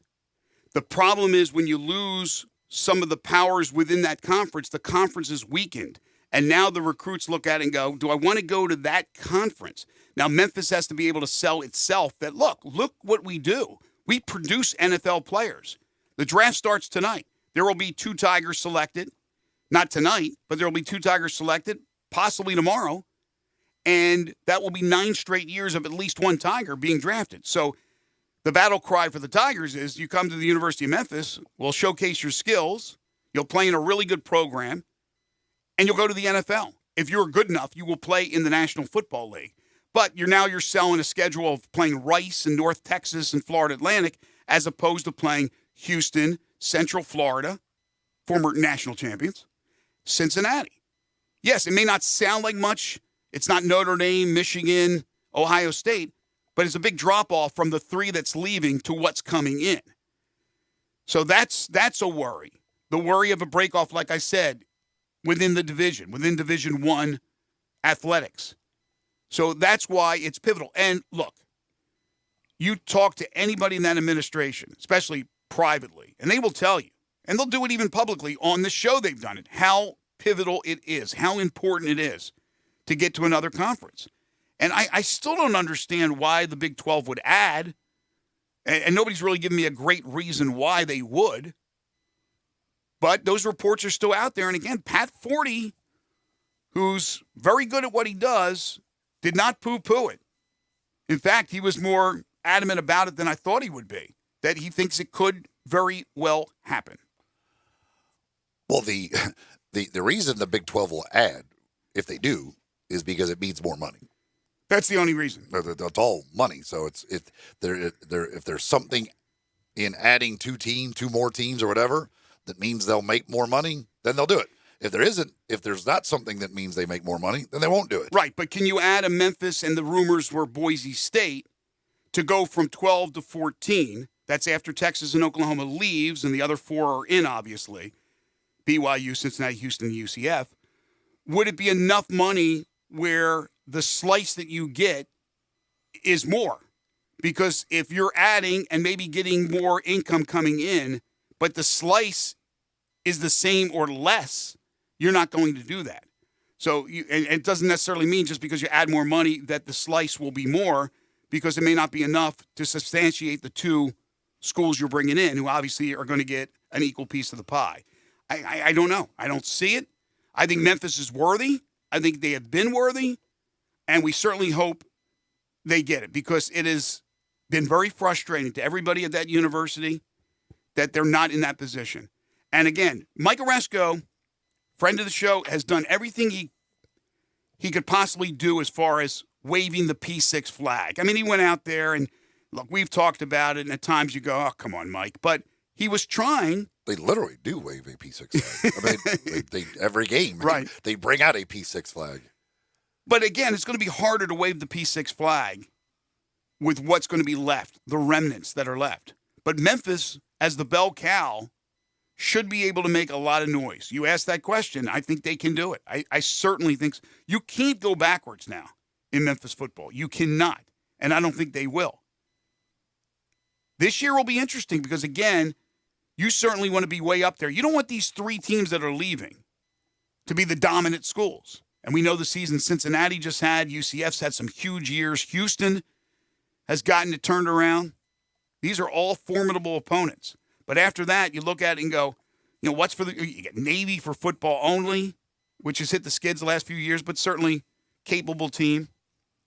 You have the possibility of UAB being decent, right? Bill Clark's done a great job with them, but there's just not that much attractiveness to this conference after those 3 leave. I know that Memphis can be the dominant football program. I don't think it's any guarantee by any means that they're the dominant football program. Nothing's guaranteed, no. Nothing's guaranteed. This is an important year. It really is an important year. One other thing before we take a timeout and bring in Brad Logan. I saw this yesterday. 6 years ago, the infamous gas mask video of Laramie Tunsil surfaced on NFL Draft Night. That was one of the weirdest things I've ever witnessed as far as news breaking during a draft. It's usually about a big trade that's going to happen or an injury that they find out. And here's Tunsil in this gas mask. It looks like he's in, you know, a nuclear bomb is hit and he's in one of those little cellars. And he's got the fallout cellar. So, no, it's him, smoking the Ouija and doing what he's doing with the gas mask video. And so Tunsil, because of that, they estimate that he lost $7 million by falling in the draft. $7 million. That buys a lot of gas masks. Right? But now Tunsil is selling this gas mask, so he's held on to it. He's not selling the gas mask. He's selling the video. As a non-fungible token. The video. With proceeds benefiting the Cannabis Criminal Justice Reform. So I guess a positive out of a negative? Good for him? I don't know. I'm still trying to find the morality in that a little bit. But I guess good for him. By the way, where's the mask at? Does he still have the mask? May not have been his mask to begin with. Is it in the Smithsonian? Is it next to Archie Bunker's chair and Fonzie's leather jacket? This is truly the American way. I mean, you take something like that, you turn it in now to NFT, you sell it for a lot of money, and he's using it to something that he wants to support. And these folks who are, in prison or whatever over marijuana, which is dumb to begin with. The people are actually in prison over marijuana these days. But good for Laramie Tunsil, I say. Well, such an exciting time to be in Memphis with the Music Fest coming up this weekend. The Grizzlies smack dab in the middle of the NBA playoffs. Also this week, it happens to be Administrative Assistant Week. And if you want to go ahead and celebrate and honor an administrative assistant, or you want some good delectables to enjoy while you're watching the Grizzlies, then why not get some great candy and chocolates from the one and only Dinstall's. Dinstall's has been doing their thing since 1902. Are you kidding me? They are ready with their special priced chocolate-covered strawberries. Check them out today. They have so much to offer, whether it be the cashew crunch, the turtlettes, the chocolate-covered pretzels, which are my favorite. Say thank you to your office staff with something sweet from Dinstall's. Of course, Friday night, tomorrow night, the Grizzlies Game 6 in Minnesota. I'm sure there's a lot of watch parties going on. Why not have some great chocolates and candies from Dinstall's to hopefully watch the Grizzlies knock off the Timberwolves and advance in the NBA playoffs. So stop by Dinstall's today. Make it a fantastic weekend and a very delicious weekend. 5 convenient locations: Laurelwood, Germantown, Collierville, Pleasant View, where they make the candy, and ask about a tour of the factory, and downtown Memphis. It's Dinstall's. Fine candies and chocolates since 1902. Andrew says the mask is in the NFL Hall of Fame. Now, what they should do, if Laramie Tunsil ever becomes a Hall of Famer, though, his bust should be with the mask, with the gas mask on. Like, how great would that be? Like, this ceremony, they go up there and he pulls the sheet off the bus. It's face mask. It's this gas mask. I still remember everybody's faces in the green room when, like, oh, dude, that was like the weirdest thing. Everybody was like, that what was in the world is that happening was right like now? the weird, like you said, Greg. That was like the weirdest moment because it's like everybody was on their phone while the pick was supposed to be made, while teams were making picks. And I was like, are y'all seeing this right now? Yeah, it was so surreal. I was like, what is going on here? By the way, did they ever find out how the video was leaked? Did they ever get to the bottom of it, like why it surfaced? Obviously, he said it was hacked, but I can't remember exactly I don't remember what it was. A scorned lover, a jealous friend. I mean, it was just weirdness at the ultimate level. All right, when we come back, it's Brad Logan. This is Sports 56 Mornings with Greg and Eli on Real Sports Talk, Sports 56 and 98.5 FM. Add a little fun to your lunch break. Join Johnny Radio for Sports 56 Happy Hour from 11 to 1 every weekday on Sports 56 and 98.5 FM. Juicy Seafood in South Haven at 775 Goodman is your next destination. Incredible seafood and a great bar as well. Happy hour daily from 11 a.m. to 9:30 p.m. Great beer specials. Buy 2, get 1 free. A bucket special of beers is just $18. Happy hour cocktails Monday through Thursday, 2 to 6 p.m. Buy 1, get 1 half off all liquor. Wine specials daily from 11 a.m. to 9:30 p.m. $4 and up. The feeling as you walk in is fun. It's like being on a cruise ship without the water. It's great for the whole family. Nice and intimate with real hand staff and great service. So if you're looking for some great fresh Gulf seafood, they got it at Juicy Seafood in South Haven. Great for guys and gals night out to watch the game or that overdue date night. Great shrimp and oysters from the Gulf, Alaskan crab legs, fresh lobster, awesome signature dishes like Mississippi farm-raised catfish, and seafood bread made from scratch topped with crab and shrimp and cheese. For the kids, you got chicken tenders and fried shrimp, so you can't go wrong. Bring your seafood appetite to Juicy Seafood at 775 Goodman in South Haven. Brian Elder's Roofing Solutions. If you have damage to your home and have your insurance carrier involved, you need a great contractor. You also need a team that has seen claims of all shapes and sizes, residential or commercial. After our inspection, we'll share our findings and give you our professional opinion. Some people say you get what you pay for. However, our opinion is free. Trust the name you can depend on, like the tens of thousands of families Brian and I have served over the past 20 years here in the Mid-South. Brian Elder Roofing. We'll measure your roof from outer space and share our team's experience for your property and claim. Repaired roofs, replacement roofs, big roofs, tiny roofs, insurance roofs, flat roofs, TPO roofs, asphalt roofs, tile roofs, slate roofs, metal roofs. If your roof needs some love, call me. 901-867-0303 for Brian Elder Roofing and Contracting. Call 867-0303. Brian Elder's Roofing Solutions. We're planning a trip to Spain later this year. But our Spanish is... It's pretty bad. So we're using Babbel. Babbel's conversation-based method teaches you real-life words and phrases. And with Babbel's interactive, bite-sized lessons, you'll remember what you learned. There's no easier way to learn another language. Ahora hablamos español. He just said, now we speak Spanish. Babbel, language for life. Now try Babbel for free. Just go to Babbel.com. That's Babbel.com. Hi, folks. Bob Burkham for Sunrise Buick GMC Truck. Lots of vehicles to choose from at Sunrise. Trucks, SUVs, certified late model used cars, and cars under $10,000. At Sunrise, we specialize in low monthly payments and secondary financing. Come on in, call, or go online to sunrisememphis.com. Schedule an appointment, select your vehicle, appraise your trade-in, arrange financing and delivery. We'll deliver right to your doorstep. All cars inspected and ready to go. Need service or body work? Bring it to Sunrise or go online to schedule an appointment. Sunrise, Covington Pike, Wolf Chase, and Collierville. Sports 56 traffic.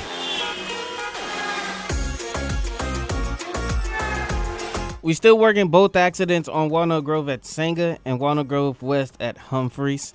It's also still working. We're working a hit and run crash on Lorraine, south of Shelby Drive and Tulane. Keep it right here. This is your Sports 56 traffic update.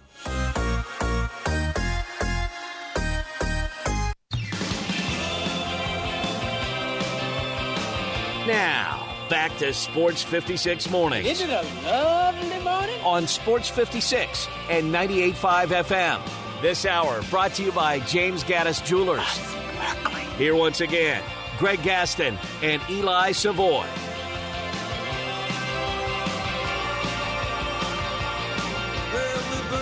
Welcome back, everybody. Before we bring Brad on, Zach, you looked it up, and I should have remembered this, but my memory's not the best. So it was a financial advisor? Yeah, his former financial advisor. He fired him before the draft, and the report's saying that he leaked it on draft day. So a scorned financial advisor. Speaking of Ole Miss and all things Rebels, all things Mississippi State, he covers the Magnolia State, whether it be football, basketball, baseball, and does a great job. He's Brad Logan, reporter, analyst, Inside the Rebels on 247 Sports, the 247 Sports podcast, and always appreciate his time as he joins us now on Sports 56 Mornings. Hey, Brad, how are you? Hey, good morning, Greg. We were just talking about Laramie Tunsil 6 years ago. Yeah. Do you remember your reaction when the video was dropped during draft night? Yeah, I think I was a lot like you and probably everybody listening to the show this morning. I was in shock that someone would do something like that. And I think probably a lot of his representation, a lot of the Ole Miss fans, and frankly the coaching staff was probably the same way. It cost him a lot of money, Greg. I don't remember the specific number about where he would have went, but he fell all the way down in the draft to the Miami Dolphins. He's had a good career, but obviously left millions of dollars on the table because of the stunt.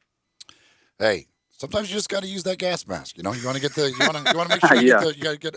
I have no $7 idea. million gas mask. None of that makes any sense to me. But hey, if that's what they're doing, they're doing.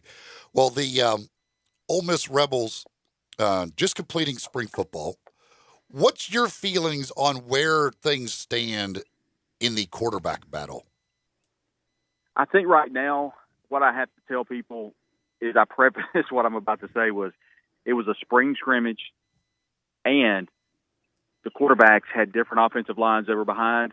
They have been in the system different amounts of time, being Altmaier's been in the system much longer than the transfer quarterback Jackson Dart from USC. So what I'm about to say, please preface that. But right now, Luke Altmaier is leading the quarterback room. I don't think there's any argument to that. I think what Luke Altmaier's done, you look where he came into some very inopportune times during the season last year. If you'll remember, Matt Corral goes down against Auburn, goes down against Tennessee. He comes in and does a pretty good job considering the circumstances.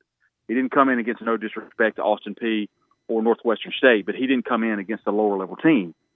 Secondly, he comes in at one of the best defenses I've seen covering college football, one of the better defenses in Baylor in the Sugar Bowl, and he comes in and does a pretty good job, again, considering the circumstances. So he's got that experience. He's been in the program over a year.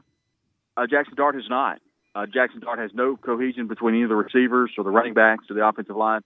Secondly, he was behind the second-team offensive line, so it was obvious that he was kind of backed into a corner, so to speak. I think it's going to be a heck of a battle, gentlemen, to be honest with you.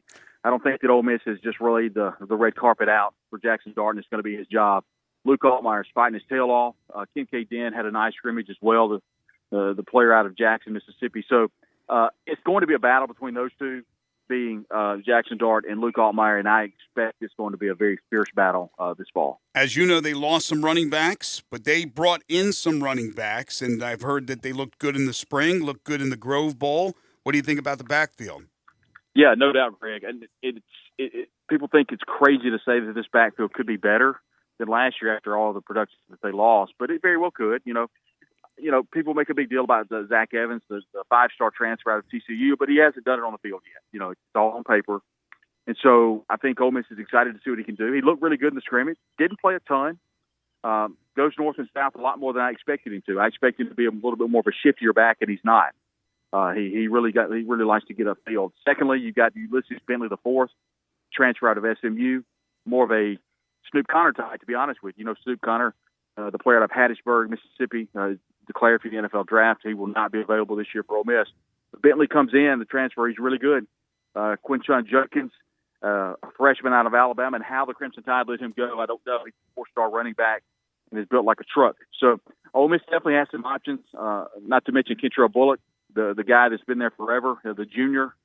It's funny that you say when a player has been in the program forever and he's only a junior, that's kind of the world we live in. Mm-hmm. But the transfer portal has been good for Ole Miss. It hasn't taken away a lot of talent. Lane Kiffin and his staff have done a good job of bringing talent in, and that running back room is definitely a recipient of it. How much do you think, I don't know if pressure is the right word, but now Lane Kiffin, you win have the season they had, you certainly don't want to take a step back, but there's a lot of talent being lost. So what is the feeling and what is going to be expected, you think, of Ole Miss next season? Well, Eli, I know that you and Greg have probably looked at the schedule. If Ole Miss plays halfway decent, they should be 6-0 to begin the year. It's quite frankly, I've been covering Ole Miss and watching Ole Miss since the late 80s, and I don't know if I've ever seen a 6-game stretch where Ole Miss has such a favorable schedule. I mean, now, there have been years back in Tuberville and Cutcliffe when Ole Miss have, maybe a 5-game stretch. There was always an Auburn, an Alabama, an LSU mixed in. This year it's not. So we'll see how Ole Miss goes starting off. If they can start off 6-0, you have to think the floor is 7 because the back half of the schedule is daunting, and it's going to be very difficult. Tough road games at Arkansas, at LSU. You got a very, very upset Mississippi State team coming to Oxford. You got to deal with Kentucky. So it's definitely not going to be easy on the backside. At the end of the day, I think the floor is 7, but I think the ceiling, gentlemen, could be 9 wins again, and I think that may be indicative of just the schedule and not how good this team is. I think you're absolutely right. And there's a lot of question marks with teams. There's question marks with Auburn. There's still a question mark, at least in year 1, for Brian Kelly with LSU. So there's still question marks, I think, with Mike Leach at Mississippi State. So sure. I think you're right on. All right, as far as a storyline to look out for in August other than the quarterback battle, what would it be? Wide receiver. I was not impressed with wide receiver core. Remember, they did not hit the portal as well as they did at running back as they did at wide receiver. Braylon Sanders, the speedster on the team, is gone. Dontario Drummond, I expect him to get a priority free agent slot at some point tonight. May backdoor and get drafted, in the later rounds. But that wide receiver room, Ja'Cour Pearson, is gone. So much, I would say probably 90% of their production at wide receiver is gone. Problem also, Jonathan Mingo, their number 1 returner, dealing with another foot injury. Reports are that he had another surgery, won't be available until July. Jalen Knox, another good receiver, has had another surgery and was probably reports are that he may not be back till July. Needless to say, that room is not one that looks really good right now. The good news is you got all summer. There have been rumors that Deion Smith from Jackson, Mississippi, the talented product from LSU, not currently on the team. He's in the portal. So the question is will he ever be available for Ole Miss? He would be that burner that would fill the shoes of Braylon Sanders. The good news, Ole Miss had some younger players that came in and played because Sanders, Mingo, Pearson, excuse me, a lot of those receivers were injured. Dontario Drummond was injured last year, so there's definitely some players to throw to, but that's definitely the room that I'll be looking for next year. It's going to have to make some big improvements. You mentioned Drummond, and to me, I think I think you're right. He's on the border, but I think that dude could play in the NFL. I think he should be drafted. And maybe it'll be better if he doesn't and he can get a free agent and he can kind of pick his spot. But he seems to me like he was just so productive. I think that guy has a spot in the NFL. That's a good point.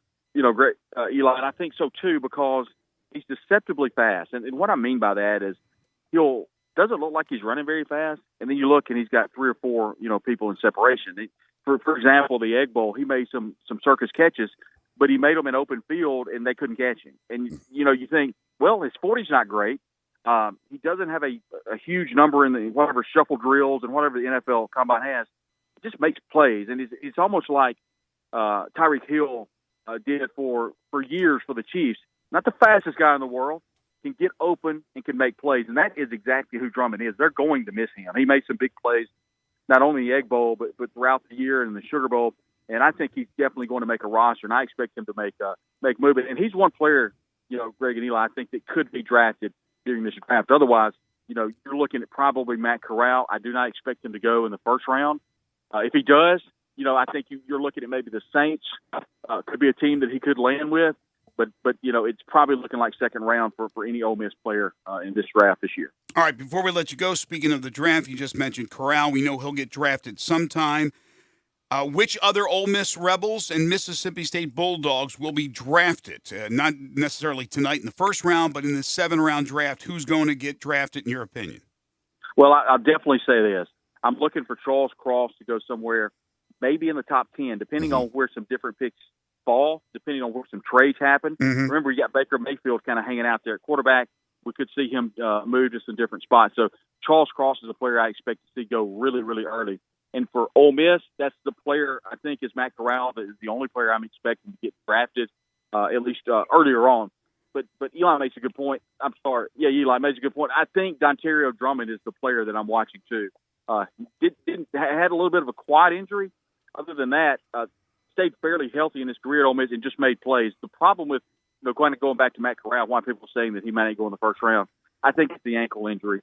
Good or bad, I think that's hurting him in his draft stock. But I do think he'll make a definite huge pickup for some team in the NFL without question. What about Sam Williams? I know there's some off the field issues, but certainly he'll be drafted. Yeah, I expect he'll probably drafted in the later rounds. I expect he would make a really good NFL player. But something is there. I don't know what the there is, but it could be something off the field. But I think if you're an Ole Miss fan, you'd like to see Sam go in the first couple of rounds. But it's just not being talked about a ton right now. It's probably all it takes is one team up there to to not really care about the off the field stuff and say, listen, he's too big of a talent, and then you may see him go second, third round. And you don't expect Jerrion Ealy to be selected? I do not. Neither do I expect Snoop Connor. Snoop Connor, I think, would have a better chance of getting drafted before Jerrion Ealy. But I do expect those players to sign free agent deals. But I do think, once again, that there are some players, for example, Dontario Drummond, if he doesn't get drafted, he'll be a preferred free agent, whatever that means. But that's a new ESPN trigger term. But I do think that there'll definitely be some free agent signings as well. Brad covers Ole Miss and Mississippi State, all things Mississippi. Of course, Inside the Rebels on 247 Sports. Terrific podcast as well. You can follow him on Twitter at Brad Logan, COTE. Brad, always a pleasure. Thank you so much for your time. Thanks, gentlemen. Take care. Sunrise, located on Jefferson Avenue, 670 Jefferson Avenue. You talk about great breakfast. They have the best with their sandwiches, the breakfast sandwiches they've got on their homemade biscuits. You got the sausage, egg, and cheese, or bacon, egg, and cheese. You can get the fried bologna with egg and cheese, the pilaf, they call it, which is absolutely fantastic, plus their breakfast plates, whatever it is breakfast-wise. They've got plenty to choose from. Massive selection of Bloody Marys as well. If you're into that, you can enjoy those for sure at Sunrise. Sunrise901.com is the website for you to check out their menu for breakfast and for lunch as well. Great lunch items from their sandwiches and salads and things like that you can enjoy at Sunrise as well. They've got the other location that'll be coming to East Memphis before too long in the former Blue Plate Cafe building there on Poplar Avenue. So folks out east are going to have a Sunrise right in their backyard as well. Right now you can go find them 670 Jefferson Avenue and online at sunrise901.com. I think there's going to be more than what Brad said taken from Ole Miss. I think Drummond is going to get drafted. I just think he was too productive. I think some team late will take a shot. I know it's a very deep receiving group this year, but I think Drummond absolutely gets drafted somewhere late in this draft. I wouldn't be surprised.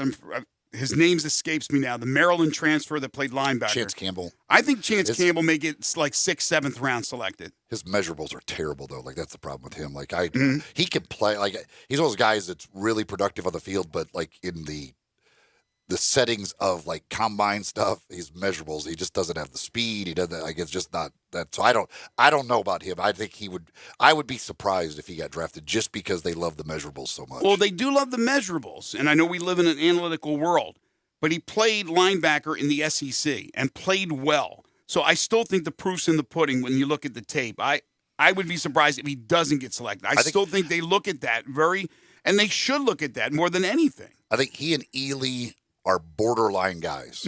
Wouldn't shock me if they snuck in there really late, but I don't necessarily expect. I would expect Ely to get drafted before Campbell. I think Drummond will get drafted, and then Corral and Williams will definitely get drafted. All right, more on the draft. Who's going to go number 1? The talk now is Georgia's Trayvon Walker. Is that a smokescreen, or is that what Jacksonville will do? We'll give you our thoughts on the draft, and then later on in hour number 3, we'll have an expert on, Ryan Roberts, to break it down as well. If you have any draft questions, comments, concerns, hit us up on the AutoZone listener lines by calling in or texting in at 901-360-8255. Or if you want to talk transfer portal, we were talking earlier about Lester Quinones and Landers Nolley, or the Grizzlies, of course, hit us up as well on the AutoZone listener lines. Again, 901-360-8255. This is Sports 56 Mornings with Greg and Eli on Real Sports Talk, Sports 56 and 98.5 FM. Join the voice of the Tigers, Dave Woloshin, for Wolo and Friends. Weekday mornings from 10 to 11 here on Sports 56 and 98.5 FM. Golfers, tee it up this year at Edwin Watts Golf Shops with the hottest new arrivals from Ping. Introducing the new Ping G425 series. The G425 drivers have the highest MOI and is the most forgiving driver in golf. Increase your swing and ball speed with proven Ping innovations with 3 models to fit all golfers. Swing by Edwin Watts Golf Shops and get custom fit today. Edwin Watts Golf Shops, home of the 90-day satisfaction guarantee, and shop us online at worldwidegolfshops.com. In the alley since 1948, the world-famous Rendezvous. John, it's so good to see everything kind of getting back to normal. Brett, we've done a lot of ads before, but maybe it's time for me to do a recap. We have valet parking at the end of our alley on Monroe. On Fridays and Saturdays, we give away our wonderful red beans and rice until it runs out. And you know we like to do things local. Miss Barbara Jackson of O Taste and See has been making these wonderful chess and pecan pies, that's pecan, not pecan, and key lime pies for dessert. And we just started serving this wonderful gelato from Sweet Magnolia Gelato Company. And just to remind everybody, you don't eat cheese and sausage with a knife and fork. You take a cracker, you put the sausage on it, you put a piece of cheese on it, a little mustard or a little sauce, take a bite and chase it with the pickle. Brett, we've always been the place for all gatherings, whether they're corporate, rehearsal dinners, retirement parties, birthday parties, whatever. We seat anywhere from 20 people to 250 people. And oh, by the way, we are now open for lunch from 11 o'clock on Tuesday through Saturday. Come see us at the Rendezvous. Let me tell you about the coolest place you got to go check out. It is the Old Dominick Distillery, located right in the heart of downtown. Old Dominick offers full distillery tours, curated tastings, and craft cocktails. So whether you're stopping in for a refreshing drink while you're exploring downtown Memphis, or maybe you're finishing up a night out in style, the bar at Old Dominick Distillery offers up carefully crafted cocktails to suit everybody's taste in an elevated yet relaxed atmosphere. Pull up a stool at the bar and join Old Dominick mixologists for a cocktail made entirely with spirits produced under the watchful eye of master distiller Alex Castle.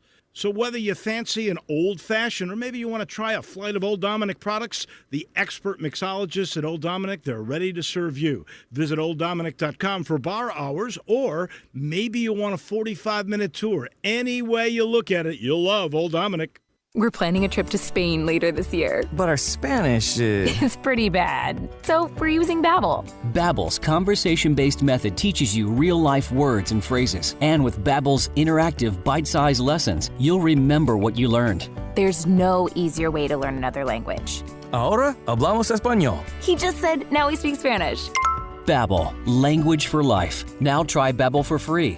Just go to Babbel.com. That's BABBEL.com. Are you ready to hit the road in your new ride from Gossett Kia on the Pike? Well, check out 2022 Kia Forte LXS, $219 36-month lease. 2022 Kia Soul LX, $229 36-month lease. Both $27.99 due at signing. And how about 2022 Kia Sorento LX, $299 36-month lease. $34.99 due at signing. And you'll always find peace of mind with Kia's 10-year, 100,000-mile powertrain limited warranty. It's time to come see Bobby J. He'd love to put you in a new Kia today. That's Gossett Kia, 1900 Covington Pike. Or shop 24/7 at KiaCovingtonPike.com. If you want it, we got it at Gossett Motor Cars. All 36-month leases, $650 acquisition fee, 30,000 miles per year, 20 cents excess mileage. Forte, NE 472,058, MSRP 21,270. Soul, N 782, 8937, MSRP 22,005. Sorento, NG 116, 389, MSRP 31,170. Includes all rebates and incentives. Must finance through Kia. Excludes tax title and license. With approved credit, see dealer for complete details. Offer valid through 5/2/2022. Dealer stock only. A good friend of mine told me about this awesome place for lunch. Oh, yeah? What's the name? Neil's Grill and Bar, where the fat man rocks. Everybody knows Neil. Where's it located? It's located in Yorkshire Square off of Quince. And what's it like? The best lunch place in Memphis. You know, like real mashed potatoes and gravy. Everything is made from scratch. Monday through Friday, daily lunch specials like Monday baked chicken, Italian Tuesday spaghetti, ravioli, Italian spinach, delicious fried catfish, fried chicken livers every Wednesday, Friday, Salisbury steak, barbecue chicken, or if you just want a vegetable plate, the best veggies in town. What about the lunch price? Meat and 2 veggies, $8.95. Meat and 3 veggies, $10.95. And veggie plate, $9.95. Big fat boy portions, man. Hey, you're making me hungry. Come hear the best live local music at Neil's. Eddie Smith plays Sundays 5 to 9, Mondays karaoke, Tuesdays Debbie Jameson, Wednesdays Elmo and the Shades, Thursdays John Williams and the A440 Band at Neil's. Where the fat man rocks. Now back to Sports 56 Mornings on Sports 56 and 98.5 FM. This hour is brought to you by James Gaddis Jewelers. Genuine diamonds, baby. Here once again, Greg Gaston and Eli Savoy. Good morning, everyone. Welcome back. 61 degrees. On the way up to about 79, 80 degrees today. Sunshine. Beautiful Thursday here in Memphis and the Mid-South. We've been talking NFL draft. Last season, the SEC set a record for the most players selected from a conference with 65. But from 2007 on, the SEC has produced the most players in the NFL draft. Not surprising. And that's why I say with Ole Miss, there might be a couple of guys you think, maybe their measurables aren't that great. They still select them because of the conference they play in, as long as they performed well. So 1, 2, 3, 4, 5, 6, 7, 8, 9, 10, 11, 12, 13, 14, 15 straight years. The SEC has produced the most. Will they make it 16? Yeah. I mean, without a doubt, right? They'll have it probably for eternity, especially when you add Texas and Oklahoma in a few years. Oh, forget about that. Katie barred the door. I was looking at Mel Kiper's final mock draft. Mel Kiper Jr. He does not have Matt Corral going first round. He has just two.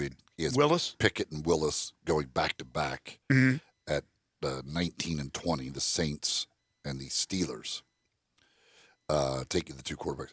He does not have Nakobe Dean in the first round either, which I agree with Connor O'Gara. I don't see why Nakobe Dean is not a first round selection. Yeah, I'm with you.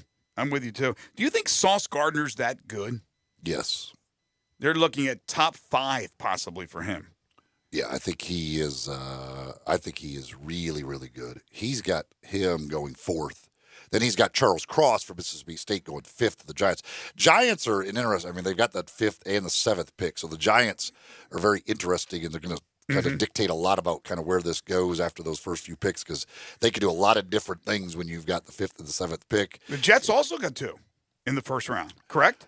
Yeah, the Jets have Jets and Giants both. There's a lot of pick, but I mean 5th and 7th. There's a lot of different ways you can go. The Jets are 4th and 10th.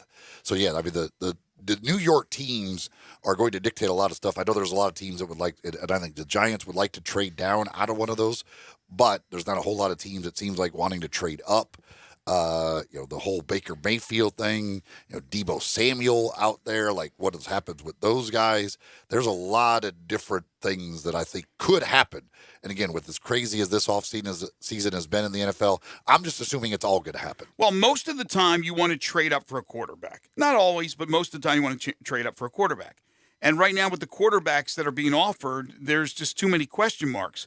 So the Giants may not be able to make a move. But I could see the Giants wanting to trade down, like you said, because they would like to get a first-rounder for next season and kind of wait out Daniel Jones to see where he is. And if Daniel Jones doesn't take that next step this season, then they can look at a quarterback in 2023.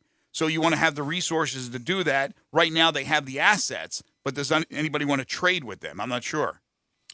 I think 3 quarterbacks are going tonight. Teams panic. With the quarterback position, teams overdraft guys. They panic. They want the 5th-year option. I still think, and I don't know that it's going to be Matt Corral, but I still think 3 quarterbacks go tonight. I think there's a possibility. I firmly believe at the end of that first round, there will be some team probably that trades up in there at like 30, 31, 32 and takes a 3rd quarterback. Yeah, I think there's a possibility. In fact, a strong possibility because of the reasons you said. I mean, teams start to panic. They go, okay, there's 2 gone. We like this guy, maybe not first-round grade, but certainly second-round grade. But if we don't take him, somebody else might snag him. So there's a lot of... I think it very well could be Corral, but I also very well think it could be Sam Howell. I just think there will be 3 quarterbacks. I think Pickett and Willis definitely go, and I think somebody else is going to sneak into that first round. Maybe even Ritter. I don't know. Somebody's going to sneak into that first round. I really believe it. Well, Ritter's gotten a lot of buzz since the combine. He's gotten a lot of the buzz. Who's the small hand guy? Is that Hal or Pickett? Pickett's got the but his hands are growing. His hands are they grew from the whatever, which I don't remember what the first measurement was. I think it was combine to pro day maybe that his hands grew. So by now they might be large hands. They might be massive hands by now. Yeah, the glove didn't fit at first, but now it fits. If you keep stretching those hands, they will grow. But look, as far as Baker Mayfield, he's still intriguing. The problem's the contract, but I think more of Baker Mayfield than most people do. I still think he's a capable quarterback. It just did not work out in Cleveland, yet he had his moments. It's not like this guy was just a complete bust. I think the whole thing is, if you're a team interested at all in Baker Mayfield, you wait. The judgment you have to make is how much was last year injury related. Mm-hmm. He wasn't good last year. No, he was bad. Now the year before, he was pretty good. I mean, with the weapons they had, because that's the thing. Like he didn't have weapons. They had plenty of weapons. If you think last year was just injury related, and that he's more of the guy from the year before, then I think he's worth the risk. But if you don't think last year was injury related, then I wouldn't think you would want to take a shot with Baker Mayfield. Do you think Seattle's going to really roll with Drew Lock and Geno Smith? No, I think they'll either draft, they'll do something. Do you think the Panthers are going to roll with Sam Darnold? The Panthers, that's tonight. I know a lot of people still act like there's a chance they take a quarterback at number 6. I just can't imagine, even with the way teams panic and everything else, there's just no way you could take one of those quarterbacks at number 6 in this draft. There's way too good of guys up there at other positions. I think they take a quarterback and see him in round 2, certainly. Mm-hmm. I just can't imagine taking a quarterback of this group of quarterbacks at number 6. We love having FanDuel as part of our program, and one of the things I absolutely adore about betting my favorite sports on FanDuel is that I'm always finding new player props or game props that I like. And what's cool about FanDuel Sportsbook is you can combine prop bets from multiple games and now even multiple sports. It's called Same Game Parlay Plus. You can only find them on FanDuel. Combine NBA playoff player props you love with your favorite baseball home run hitters for a chance to score an even bigger payout. Personally, I prefer the same game parlays, which FanDuel offers, and I have one tonight that I like. Phoenix and New Orleans are playing in New Orleans, and I like a same game parlay in that game. It's game 6 of the series. I like the Suns to wrap it up. I know New Orleans has given them a run for their money. I don't think Chris Paul will play as poorly as he did the last game in New Orleans. I like the Suns on the road, but I like the Suns on the money line. I do like Chris Paul to come up with double-digit assists, so 10 assists for Chris Paul. And then from the New Orleans side, Brandon Ingram to go for 25 and Jonas Valanciunas to put up a double-double. I think it'll be tight. I think the Suns will pull it out in the end. If you don't want to build your own same-game parlay, check out their popular same-game parlay section where you can join the bets that other users are jumping on. How about that? If you're new to FanDuel, sign up with promo code GASMAN to get your first bet risk-free up to $1,000. Make every moment more and download the FanDuel Sportsbook app by using promo code GASMAN so they know I sent you. Must be 21 or over, present in Tennessee. First online real money wager only. Refund issued as non-withdrawable site credit that expires in 7 days. Restrictions apply. See terms at sportsbook.fanduel.com. If you have a gambling problem, call Tennessee Redline at 1-800-889-9789. Hour 3 of the program on the way. This is Sports 56 Mornings with Greg and Eli on Real Sports Talk, Sports 56 and 98.5 FM.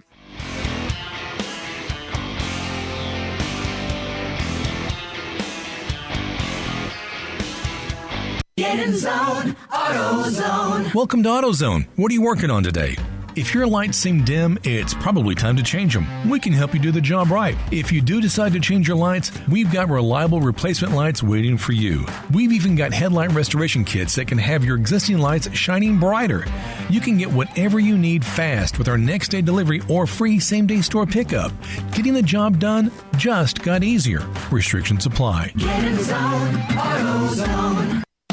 Brian Elder's Roofing Solutions. If you have damage to your home and have your insurance carrier involved, you need a great contractor. You also need a team that has seen claims of all shapes and sizes, residential or commercial. After our inspection, we'll share our findings and give you our professional opinion. Some people say you get what you pay for. However, our opinion is free. Trust the name you can depend on, like the tens of thousands of families Brian and I have served over the past 20 years here in the Mid-South. Brian Elder Roofing. We'll measure your roof from outer space and share our team's experience for your property and claim. Repaired roofs, replacement roofs, big roofs, tiny roofs, insurance roofs, flat roofs, TPO roofs, asphalt roofs, tile roofs, slate roofs, metal roofs. If your roof needs some love, call me. 901-867-0303 for Brian Elder Roofing and Contracting. Call 867-0303. Brian Elder's Roofing Solutions.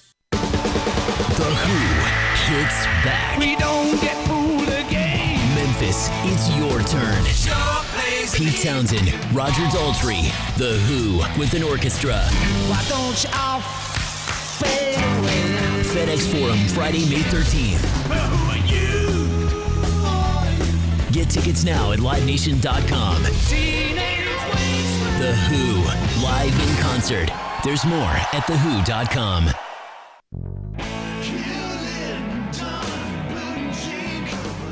Hewlett & Dunn Boot and Clothing Company, we have it all. From handmade Amish leather belts, fine and casual clothing, boots, casual boots, work boots, fancy boots, and even safety-toed boots. Lots of cowboy hats to choose from, even Nebo lights, Orco hard coolers, good-looking duck head dress shirts, duck head caps, shorts, and pants. Tons of jeans from Ariat, Wrangler, Devil Dog, and Kimes Ranch jeans. At Hewlett & Dunn, we have a great selection of Old South t-shirts and caps. Fine clothing from dress to casual to Sunday best. Enjoy choosing from UFO's orthopedic-approved shoes. Hewlett & Dunn Boot and Clothing Company. Boots of every size, every color, every skin. Great quality Western, work, and safety-toe boots. Hewlett & Dunn Boots and Clothing Company. 111 North Center Street, Collierville. Hewlett & Dunn. Hewlett & Dunn, serving you and your family since 1961. In the alley since 1948, Mr. Charlie Virgo's world-famous Rendezvous. John, you and your family continue the great work at the Rendezvous. Next year will be the 75th birthday party. Let's start the party now. Brett, there are so many visitors in town to watch the emerging Grizzlies and to see our great sights and sounds in Memphis. I see them all the time at the restaurant. I want them to know Memphis is a great foodie town. There are so many family-owned, locally-owned great restaurants that have stood the test of time. I won't mention all because the list is too long and I don't want to leave anybody out, but I will mention Jim's Place Place Grill because my cousins own it. It's a great restaurant, and they've stood the test of time. And they are this year celebrating their 100th anniversary. And of course, any visitor that comes to Memphis needs to eat barbecue. And I've said this before, there's great barbecue all over Memphis. I know because I eat it. But if you just have one night to eat barbecue in Memphis, it should be the Rendezvous. It's such a special place with a special staff. And by the way, next year we will be celebrating our 75th anniversary. The world-famous Rendezvous, serving Memphis in the Mid-South and with the shipping serving the world. We are Sports 56, WHBQ Memphis, and W253DF Memphis, Flynn Broadcasting Stations. Sports 56 traffic. We got a couple of new accidents on the roadways from the on-ramp, off-ramp from I-240 south at Walnut Grove. The right shoulder is blocked. That's the off-ramp from I-240 south at Walnut Grove. The right shoulder is blocked there. And then also, we're going to accident on Lamar South at Pleasant Run Road. That's Lamar South at Pleasant Run Road. Traffic's backing up towards Shelby Drive. Keep it right here. This is your Sports 56 traffic update.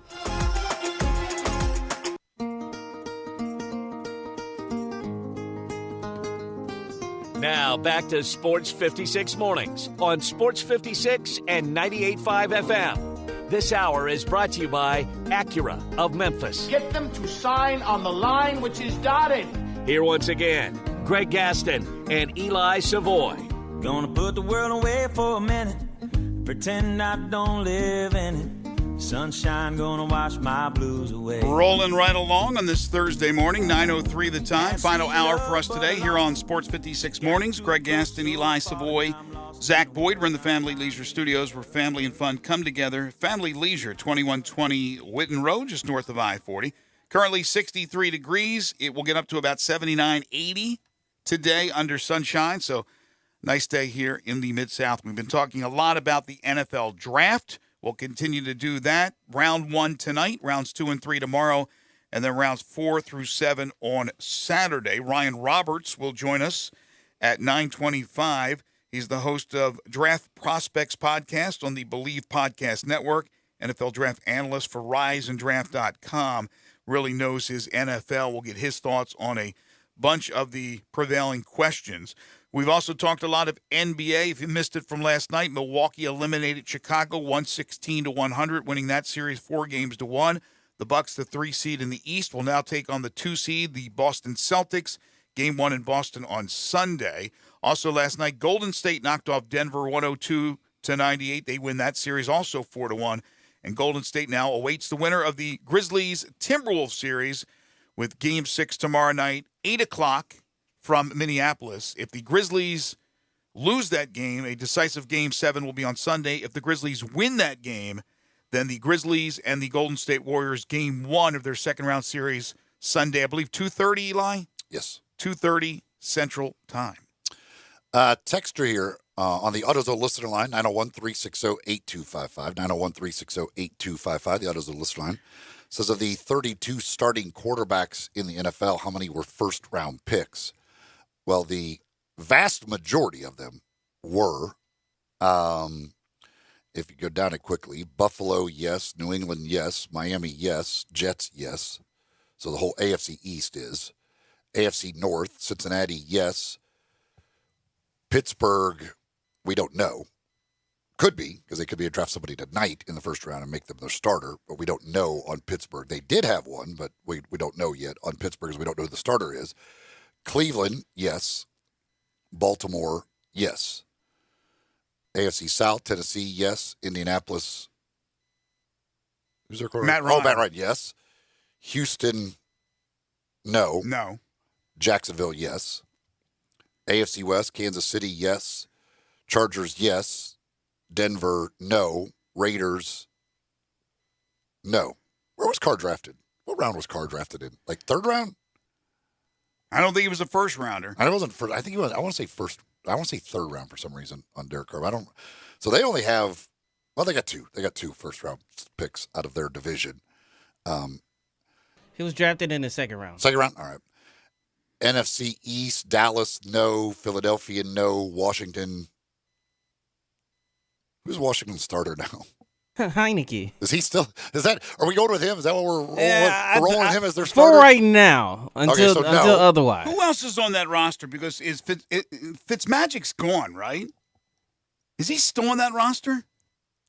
I think he only signed a 1-year deal, but I don't know. Is Sonny Jurgensen playing?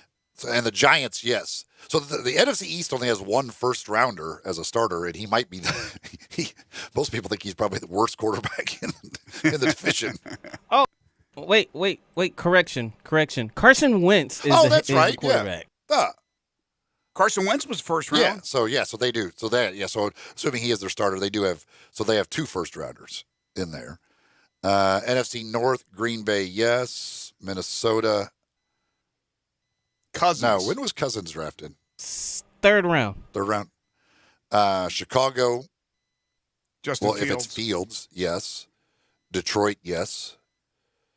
NFC South, Tampa, no. New Orleans, Jameis. If it's Jameis, yes. Atlanta.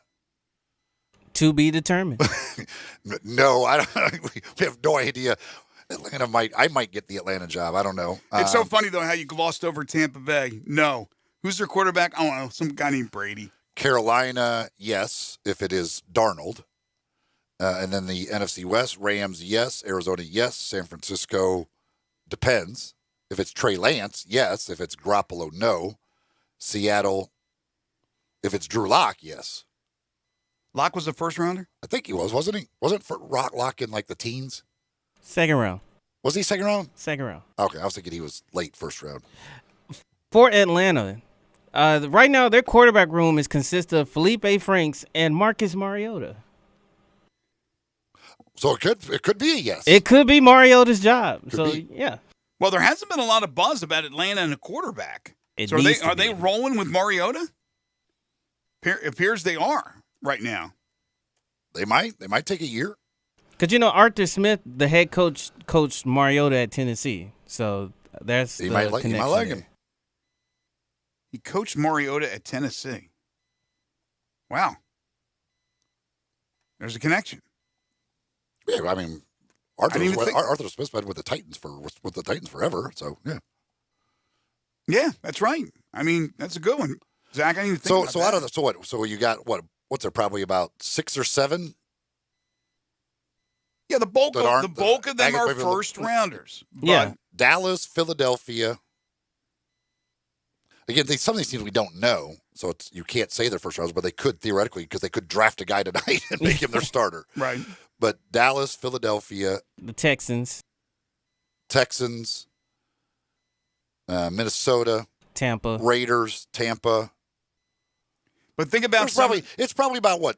There's 6 probably or about 7. 10. There's probably about maybe 10, depending on what happens with some of these teams. About 10, but again, the majority, most of the guys who are starting quarterbacks are first round picks. But think about some that have slipped through the cracks. Brady's the ultimate. Russell Wilson wasn't a first rounder, but even some of the other starters you mentioned were second rounders. And if you look at a lot of the guys now that everybody is like the huge, great crop of young quarterbacks. Most of those guys are the first rounders, very high draft picks. I mean, the Mahomes, the Herberts, the Burrows, the Josh Allens. I mean, most of these guys. And again, some of this goes to here in recent years, these teams have just made it like everybody was drafting quarterbacks early on. They weren't allowed. There was no chance.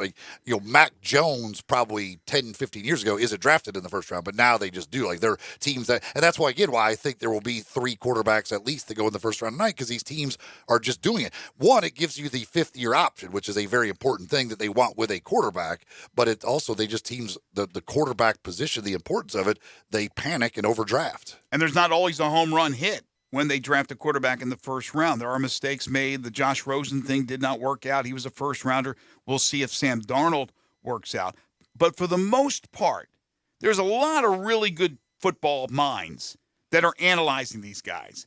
And they're normally going to hit a high percentage.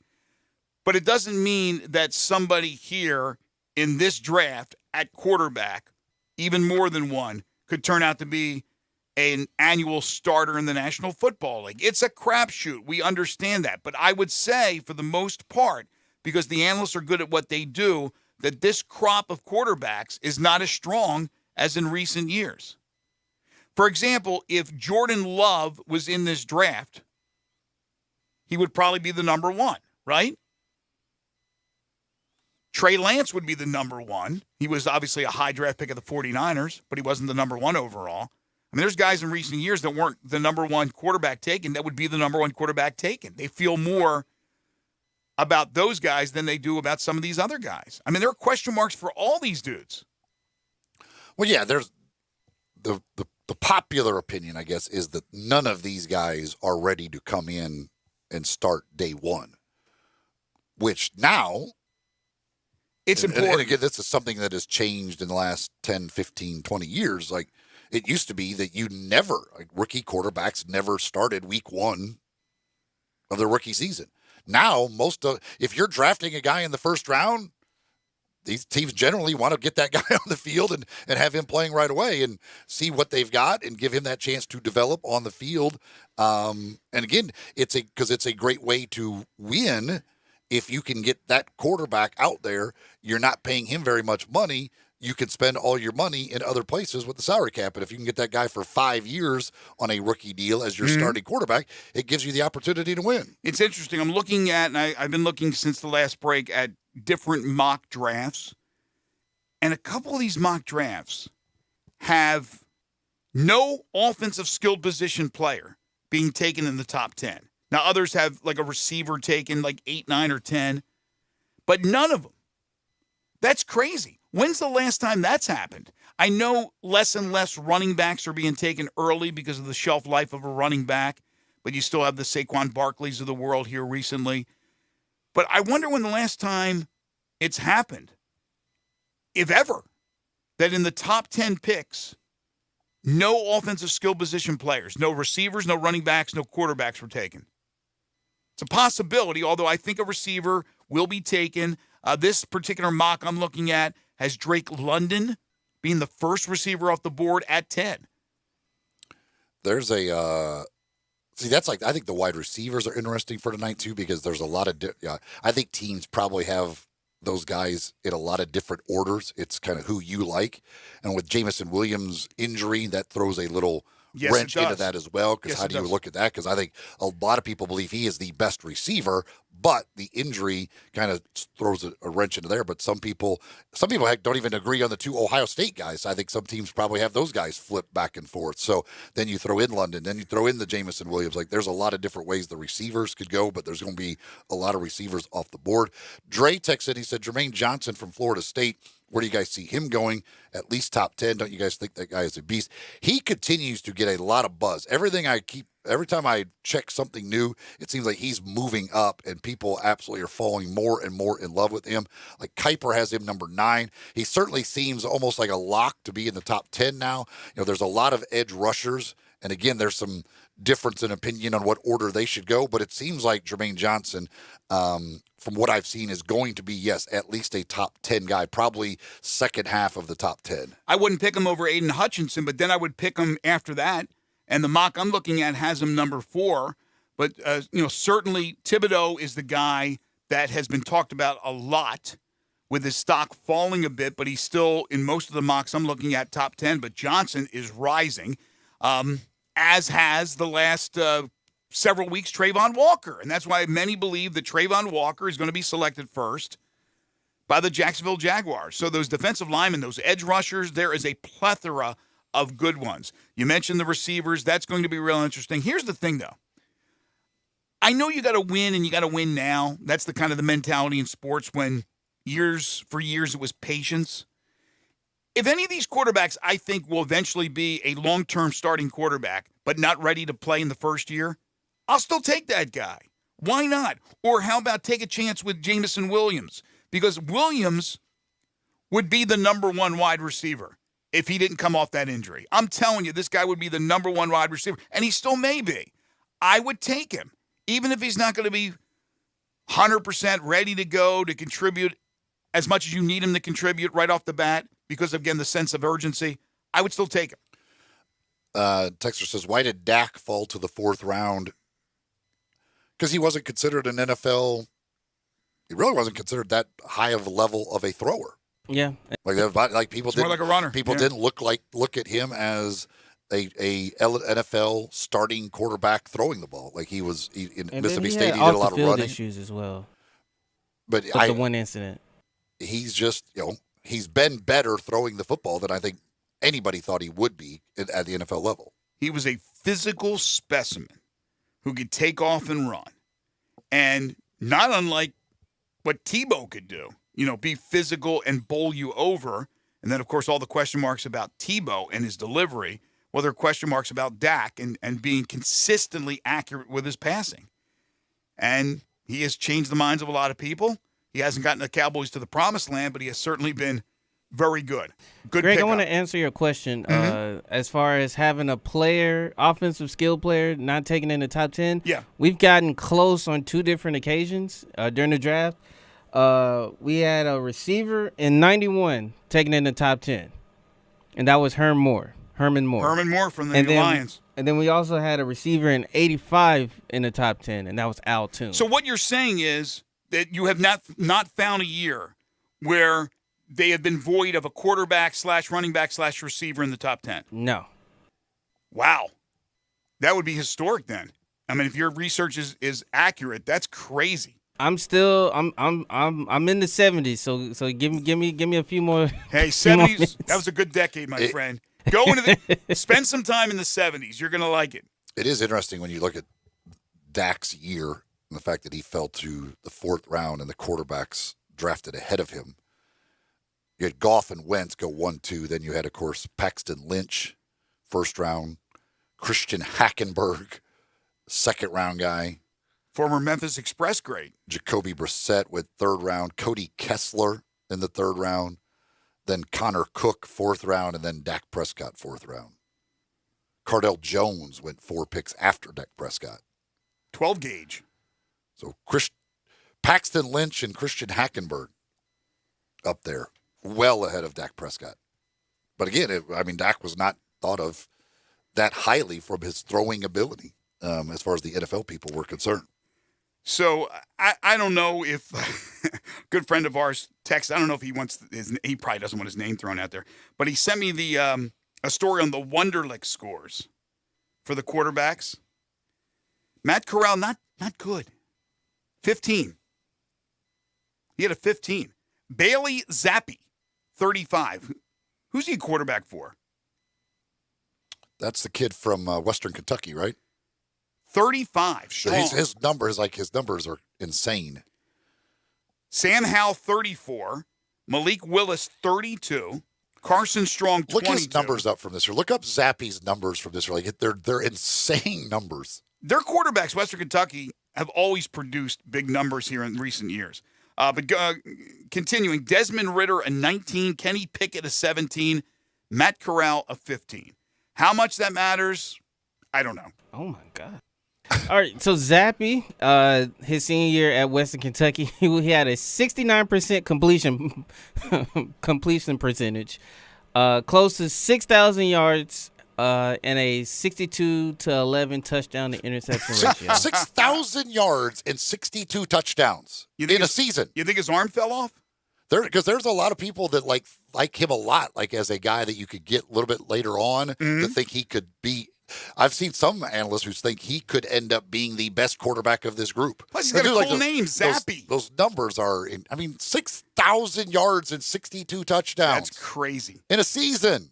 That is absolutely crazy. Well, we can ask our friend Ryan Roberts about that. He's going to join us next. Ryan Roberts, Director of Recruiting for IrishBreakdown.com, but also a host of the Draft Prospects podcast on the Believe Podcast Network. We'll talk to him in just a few moments. But first, I want to tell you folks about the Hyatt Centric on Beale Street, just a terrific hotel overlooking the mighty Mississippi, the only hotel on Beale Street located in the heart of Memphis, walking distance to all the attractions in Memphis, not far from South Main, really just a few miles from Midtown, Cooper Young area, from the University of Memphis as well. 21st century interior, including modern audiovisual technology, Many of the rooms in the suites are overlooking the Mississippi River, just a great view. And the Beck and Call Rooftop Lounge is the spot. Let me tell you, this is the hot spot in Memphis. If you haven't been there yet, to go upstairs, to drink your favorite cocktail, your favorite libation, whether it be whiskey or not, to take in the mighty Mississippi, to come inside, watch any of the games on the big screens. Just a beautiful view of Beale Street, the Memphis skyline, the Mississippi River. It's 360 degrees. Just go around and look at all the different sites of Memphis. Fire pit with comfortable benches. They're open Sunday through Thursday, 4 to 10. Friday and Saturday from 4 to 12. The Seamus Restaurant is Latin American-inspired fare, floor-to-ceiling windows and patio. Just a beautiful place to have a dinner overlooking the Mississippi River as well. They knew what they were doing when they built the Hyatt-centric Beale Street, just for the views that you get. But you throw in this great place to go and have a cocktail, this great place to have a dinner or a lunch, and, of course, to stay at the Hyatt-centric. So you want a weekend getaway with your loved one, it's a great place to go. You got folks coming in from out of town, it's a great place to tell them about. A night out with friends at the Beck and Call Rooftop Lounge. Drinks atop the mighty Mississippi, you just can't beat it. Check it out for yourself.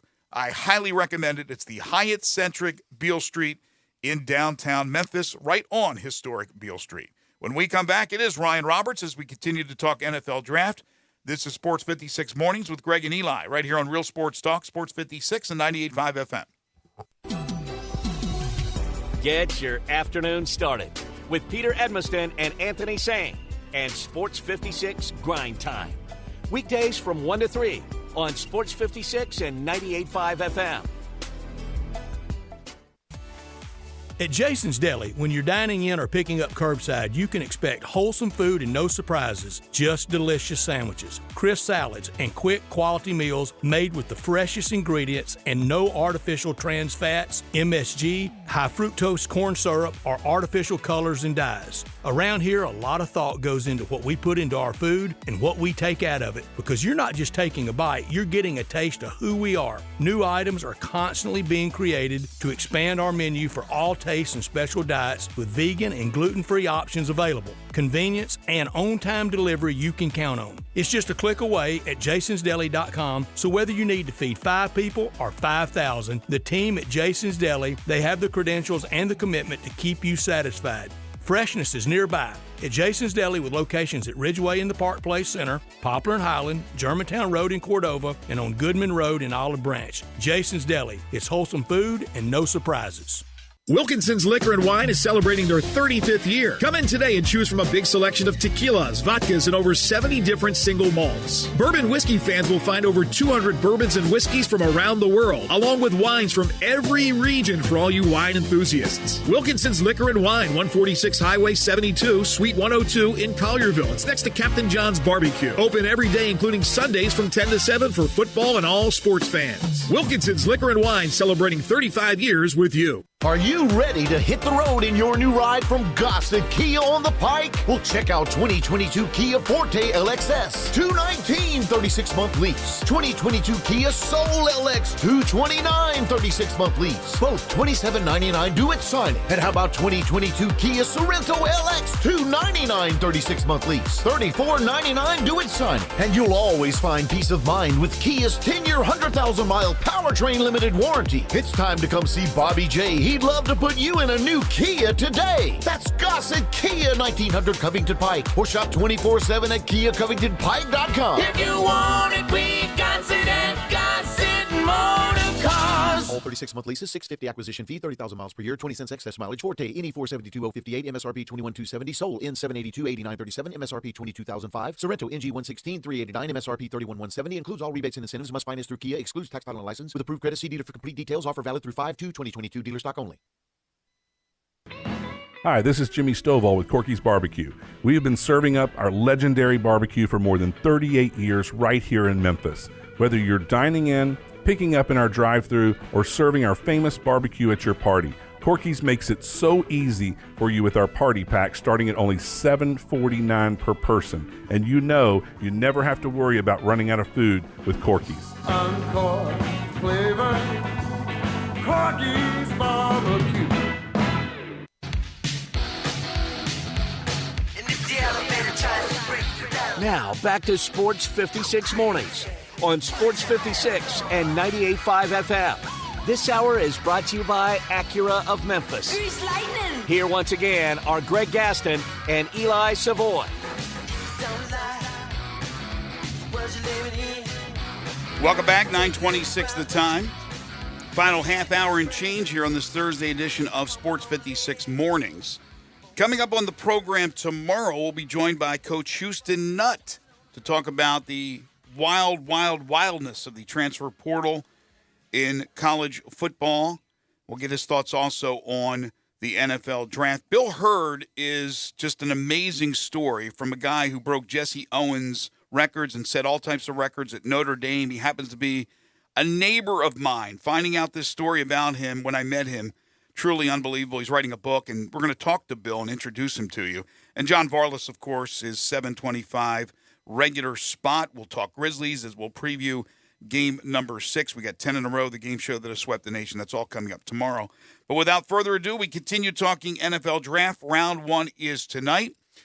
He is the host of the Draft Prospects podcast on the Believe Podcast Network, NFL draft analyst at riseanddraft.com, and the director of recruiting at irishbreakdown.com. He wears many hats. He's very busy, and we appreciate his time. He's Ryan Roberts. You can follow him on Twitter at riseanddraft. That's the letter N. Ryan joins us now on Sports 56 Mornings. Hey, Ryan, how are you? I'm good. How are you? Doing very well. I guess I could say Happy New Year. Tonight's like New Year's, maybe New Year's Eve with the first round of the NFL draft. There's always excitement. Of course, it's in Vegas this year, and people expect fireworks, possible trades. There's the lingering issues of Baker Mayfield and Deebo Samuel and others. Do you expect it to be a crazy night or a little subdued? I think it's going to be subdued for the first little portion of it. You know, I think the Jacksonville Jaguars at number 1 are really doing their best to try to manufacture some interest for that first overall selection. They're kind of leaving it open for interpretation. You know, I mean, you've heard Aiden Hutchinson for a long time. You've heard Trevon Walker recently. I mean, you know, Falke a couple of days ago said that they have 4 options that they would be happy with at the number 1 overall pick. So I think they're trying to gauge a lot of interest. They're trying to leave it open for teams to kind of like, you know, oh man, I might need to move up for my guy because they might be on the radar for the Jacksonville Jaguars. But ultimately, I don't think that there's going to be movement in that slot, especially early. I just don't think there's not a shiny quarterback, right, that's going to be worthy of, you know, spending multiple first-round picks to try to move up to number 1. So I think it's going to be a little subdued early, but I think when we start to see the runs on offensive tackles specifically, I mean, that's why I think the New Orleans Saints wanted to trade with the Eagles to kind of move up a little bit to try to make sure that they're positioned to trade up again to potentially get one of those offensive tackles. We've heard about the Philadelphia Eagles maybe having some movement into the top 10 somewhere, maybe for a wide receiver or a corner. There's kind of the rumors there. So I think there's definitely going to be movement up top. I just don't think it's going to be the first, 5 picks or so. But I think that when you see that movement on when the runs start, the offensive tackle run, the cornerback run, maybe even the defensive end run, when those things start, I think that there's going to be obviously a lot of talk on top of what you already said. I mean, is Deebo Samuel going to be dealt today? Is Jimmy Garoppolo? Is Baker Mayfield? Like, what is the movement as far as those guys? So I do think it's going to be a busy first round, and it's probably the weirdest first round I've ever covered, man. Because even if those teams all stay still, I don't know who's taking who. You know, it's the most bizarre year of all time, man. It's not predictable in any sense. So for quite a while now, we thought that Aiden Hutchinson was going to be the guy for the Jaguars. Now it has changed, and it looks like it is going to be Trevon Walker. Why? What has Walker done? Why is he the guy at number 1, and how do you compare him to the other guys, these other edge rushers up there at the top, like Hutchinson and Thibodeau, among others? Yeah, I mean, I think it's honestly, you know, people thought of him as a mid-first to late first-round selection before the Combine, and then he goes there and he, at 6'5", 272, 35.5-inch arms, runs 4.51, 40-inch vert. I mean, he's tested as an absolutely rare athlete, right? And he is a rare athlete when you just kind of watch him on the field, but he is incredibly raw. I mean, and it's partly due to what he played at Georgia. You know, they're playing 3-man front where they're asking him to 2-gap a ton, play head-up alignments. They're not asking him to do traditional edge rush responsibilities. Like, he's not a guy that's asked to do that. So there's a rawness in the sense that you just have not seen him rush the passer in a traditional sense. Like, he's not rushing from a wide alignment. He's not even rushing from a 5 most of the time. Like, he's playing 4. Like, he's playing 2. He's playing head-up alignment. So it's a funky kind of evaluation, because the talent is obviously there, but it's just not tangible right now. I think he had second-round film, but I think that he had number 1 overall potential, testing and talent. So it's a really weird evaluation. I personally, I prefer Kayvon Thibodeau over any defensive end in this draft. I think that he is the victim this year of just over-analysis. Like we've known about him for too long. He's too good of a prospect, and he's had obviously his dealings with injuries over the last couple of years to a degree. And he played through it a lot this past year, and everyone is kind of freaking out because they think he doesn't love football, even though I just don't see that on film, to be honest with you. So I still really like Kayvon, 6'4", 250 plus, 34-inch arms, 4'5" athlete. Lots to like with Kayvon. I think there's a high upside too, because I think that he's winning basically just off of athleticism right now. I think that the tools in the toolbox can improve, the nuance can improve. So I really like a lot of what Kayvon can do, and I'd like him more than both Hutchinson and Trayvon Walker, to be honest. If I was staying at 1 and I was completely set on upgrading pass rush, Kayvon Thibodeau would be the guy for me. Ryan, with all the question marks about the quarterbacks, the fact that it does not appear there's a running back that's going to go real high, and, of course, there's a lot of really good wide receivers, but I've looked at a bunch of mocks, and there are some mocks where there is not an offensive skilled position player selected in the top 10. That is a rarity. That's a unicorn. Do you think that could happen?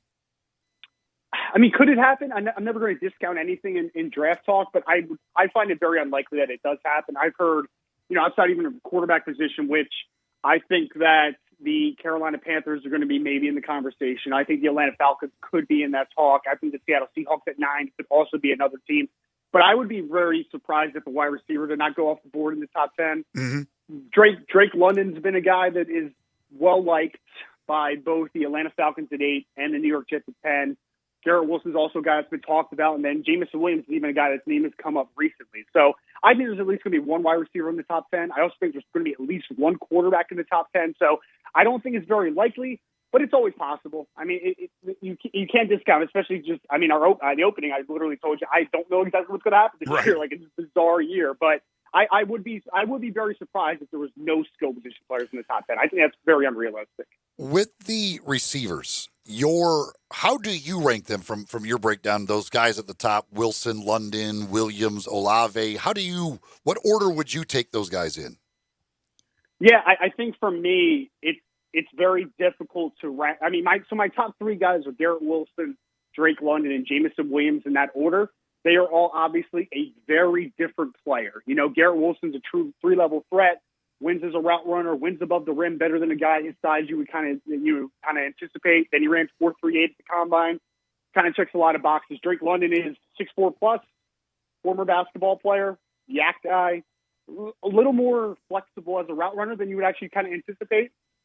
And then you got Jamison Williams, who is just speed. And that's no underselling of his other traits, because I thought he had really nice instincts as a route runner. And for a guy that did not play a ton at Ohio State before he transferred to Alabama, I was really impressed just kind of with the nuance of his game. But he is definitely the deep threat of the group. He's definitely the guy that is the dynamic ability. So they're all different. Why I rank them the way they do is, for me, it comes down to how many ways can you beat a defense, right? Like, how many ways can you create separation? For me, Garrett Wilson can win as a route runner. He can win as an athlete. He can win in the air. For true 3-level threat. I think that's the guy for me that is the most complete player in this class. He reminds me stylistically, not comparing his career arc, obviously, but stylistically he compares a little bit to Antonio Brown to me. Like, I think that's that type of wide receiver. Drake London is a completely different player in the sense that I think that he can win as a route runner to a degree. I think he can win in the air, absolutely, but he's not the most fleet of foot. So I don't think he's a guy that's going to win off of pure athleticism. So he can create separation in 2 ways, right? And then we got Jamison Williams, who can win absolutely as an athlete. He can run by just about anybody. He also is a pretty good route runner, but he's not a guy that's going to win in the air. So that's kind of that separation for me. Garrett Wilson, I feel like, can win in every single way.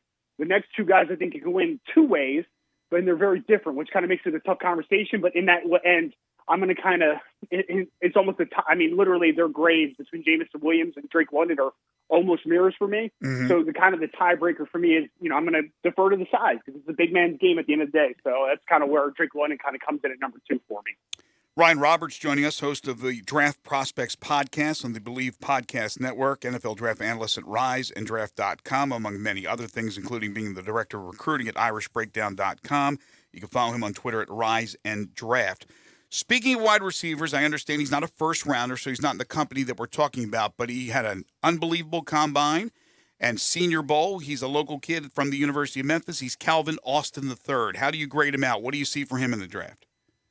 I mean, he is about as explosive as a receiver as you'll ever see. And then he comes to the Senior Bowl, and his route running ability kind of really pops off the film. And you're like, oh, okay, maybe I need to go back and take another look. And I think that shows up at Memphis. You know, I think there's ways that you can manufacture some touches for him, but he has dynamic speed, and he's a good route runner. Obviously, the talking point is going to be he's also 5'7", 170 pounds. You know, like it's tough, man, because like there's just, historically speaking, from a data perspective, like those receivers just do not tend to pan out in the NFL. Like there's just very small amount of players that have even been successful. I mean, there's like the Taylor Gabriels of the world. It's not even like guys that, you know, are just, you know, really good players. You know, it's a kind of like a secondary gadget type player. So I think his evaluation is a little funky. Ultimately, I think someone's going to take him in the second or third round. Because, I mean, we just are coming off a year where Tutu Atwell went in the second round, and I do think Calvin Austin's a much better player than he is. So I think that he's going to have the offensive coordinator that drafts him is going to have a very clear understanding of how to use Calvin Austin. But if you're going to use him as a return specialist, going to give him some jet sweeps and the rounds, and you're also going to manufacture some touches in the slot, I think he could be a player in an offense, probably a third receiver slot type, and he's got dynamic ability. Anytime he touches the football, he's going to be able to take it a distance. So I like him for what he is. I think people should temper their expectations that maybe he's a number one receiver at the next level. I think that there's just the size limits him a little bit, but I think he has the potential to be a really good role player in the NFL. You mentioned you think a quarterback goes in the top 10. How many total quarterbacks go off the board tonight, in your opinion?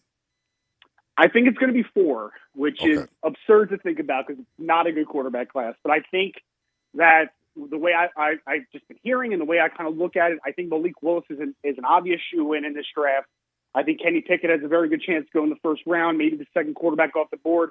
The guy that I think is a certainty at this point, I would be very surprised if he does not get drafted in the first round, is I think that Desmond Ridder from Cincinnati is the guy that's going to be drafted. And I would push back against it if I was in the room, but we have seen teams kind of have their checklist. 6'3 plus, strong arm, 4-year starter, good athlete. And Desmond Ridder checks all those boxes. Unfortunately, he does not check the box that says accurate, does not check the box that it says quick processor. So that's why I would be very hesitant on him. But it's an archaic way to look at it. But the history of the NFL draft has told us E.J. Manuel went 15th, Jake Locker went 8th, Christian Ponder went 12th. It's because they all kind of check those same boxes, right? So I think that Desmond Ridder's a shoe-in. The last question is, if it's 3 or 4, it's going to be dictated on who wants to trade back into the first round. I think that there's going to be a team that's going to do it. I think it's either going to be Sam Howell from North Carolina or it's going to be Matt Corral. I'm not 100% sure which one it will be, but ultimately I do think it's 4, but it's at least 3. So 3 to 4, I think it ends up being 4, though. I really do. We just had a text from one of our listeners, and they had the story on the Wonderlic scores. And Corral was very low at 5. Ridder was pretty low as well. Or at 15, I should say. How important is it?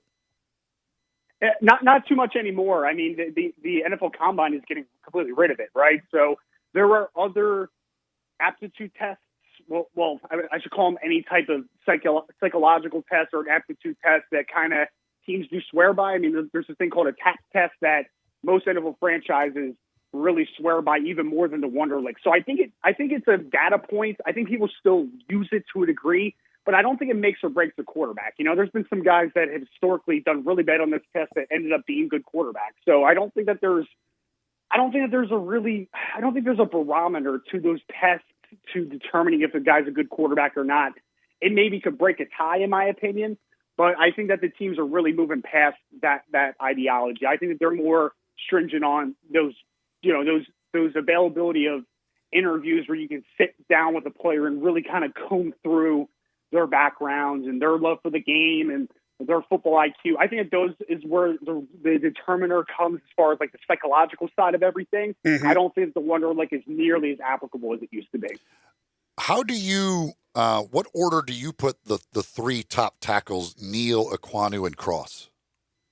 I actually go Evan Neal's number one for me. For me, I think that he is as close to rare in this class as far as offensive tackles go. 6'7", and at the combine, the fact that he looks like that at 337 pounds is just ridiculous. 34-inch arms, really good athlete. There's some talks about a medical recheck that I'm still trying to get, a lot of verification on. But for me, I think he has the most upside of all the tackles. I actually have Charles Cross number 2. I think that he's probably the most gifted pass protector in this draft, and I thought that his power profile took a huge step forward this past year. His anchor was a lot better than it was in 2020. I think that he's a ready-made left tackle, kind of compares a lot to DeBerkashaw Ferguson for me that used to play with the New York Jets. Just a really good left tackle for a long time. And then I have Ekwonu at 3. The reasoning is I think Ekwonu in a certain system, I think the Baltimore Ravens, for instance, would be a fantastic system. A team that is heavy run game. They want to run a bunch of gap power scheme. They want to short set a lot in pass protection. If you want to do that with Ekwonu, I think he's a really good player. If not, I think he could be a dominant guard down the road. But I think that there is just some schemes, a lot more pro-style spread type systems where you're going to ask him to vertical set. You're going to ask him to do 45-degree sets. And I think he's just going to struggle a little bit because I think when you look at him against Florida State last year against Jermaine Johnson, who's a potential top 10 pick, I thought he really struggled kind of out in space a little bit against him, working against that length. When you saw him against Clemson, although he had a great game in the run game and pass protection against Miles Murphy, who's going to be potential top 10 pick next year, I thought he also had his bit of struggle. So I think for a certain system, he's a really good offensive tackle, but I just think that he's not quite as of a easy evaluation as Evan Neal and Charles Cross. Those guys are without question offensive tackles for me. Sauce Gardner or Derek Stingley Jr.? Who's your preference at corner? Are both going to stay healthy? That's the question that you have to answer to me, man. If both are healthy in an ideal world, I would take Derek Stingley. I would.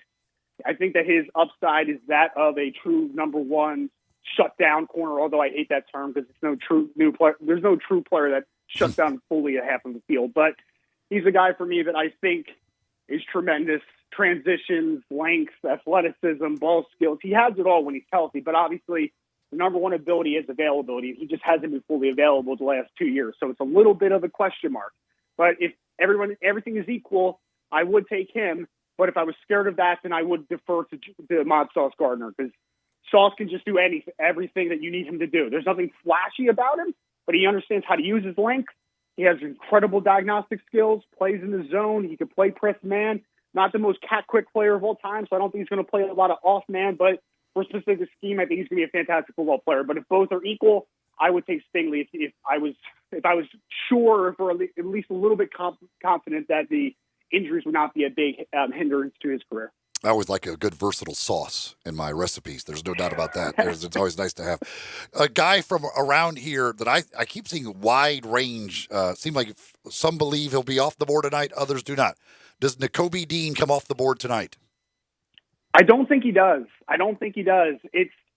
There's a lot of layers to the Nakobe Dean's evaluation. He is an incredible processor, sees the game at such a high degree, and he was the leader of one of the best defenses we have seen in college football in a long time. The problem is that he lacks length. He's a little short. He's got shorter arms. And he's not the greatest athlete of all time. I think he plays more athletic than maybe he truly is because he was in a defense where you had Jordan Davis, you had Devonta Wyatt, you had Jalen Carter, who's the potential top 15 pick next year. You had all those guys in front of you, and honestly, they're all two-gapping, so you had a lot of room to navigate without much traffic, right? So I think that he is not quite the athlete that some of the other linebackers in this class are, but I also do think that his processing is at such a high level. He reminds me a lot of Nick Bolton last year out of Missouri, who went to the Chiefs, 100-plus tackles, 10 tackles for loss. Just a really good player. Maybe nothing flashy about him, but he just gets the job done. Ultimately, though, I think that some teams are going to question the athleticism because, there's a reason that Nakobe Dean did everything he could not to test this offseason, right? He didn't test for the combine. He didn't test for the pro day. He doesn't want it to just kind of be shown. But he's a really good football player. I think he's going to play a lot in the NFL. I think he's going to have a good career arc. I think he's a perennial 100-plus tackle guy a year. I just think that he probably comes off the board top of the second round just because there's some athleticism concern. I know the draft isn't for everybody. I absolutely love it. I know Ryan Roberts loves it as well, and he will be busy. He's the host of Draft Prospects Podcast on the Believe Podcast Network, NFL draft analyst at riseanddraft.com, and the director of recruiting at irishbreakdown.com. You can follow him on Twitter at RiseNDraft. That's the letter N. Ryan, as always, thank you so much. Enjoy the draft. I appreciate it, guys. Thank you again for having me. Thanks, Ryan. Take care. Today, teams are literally rising and drafting.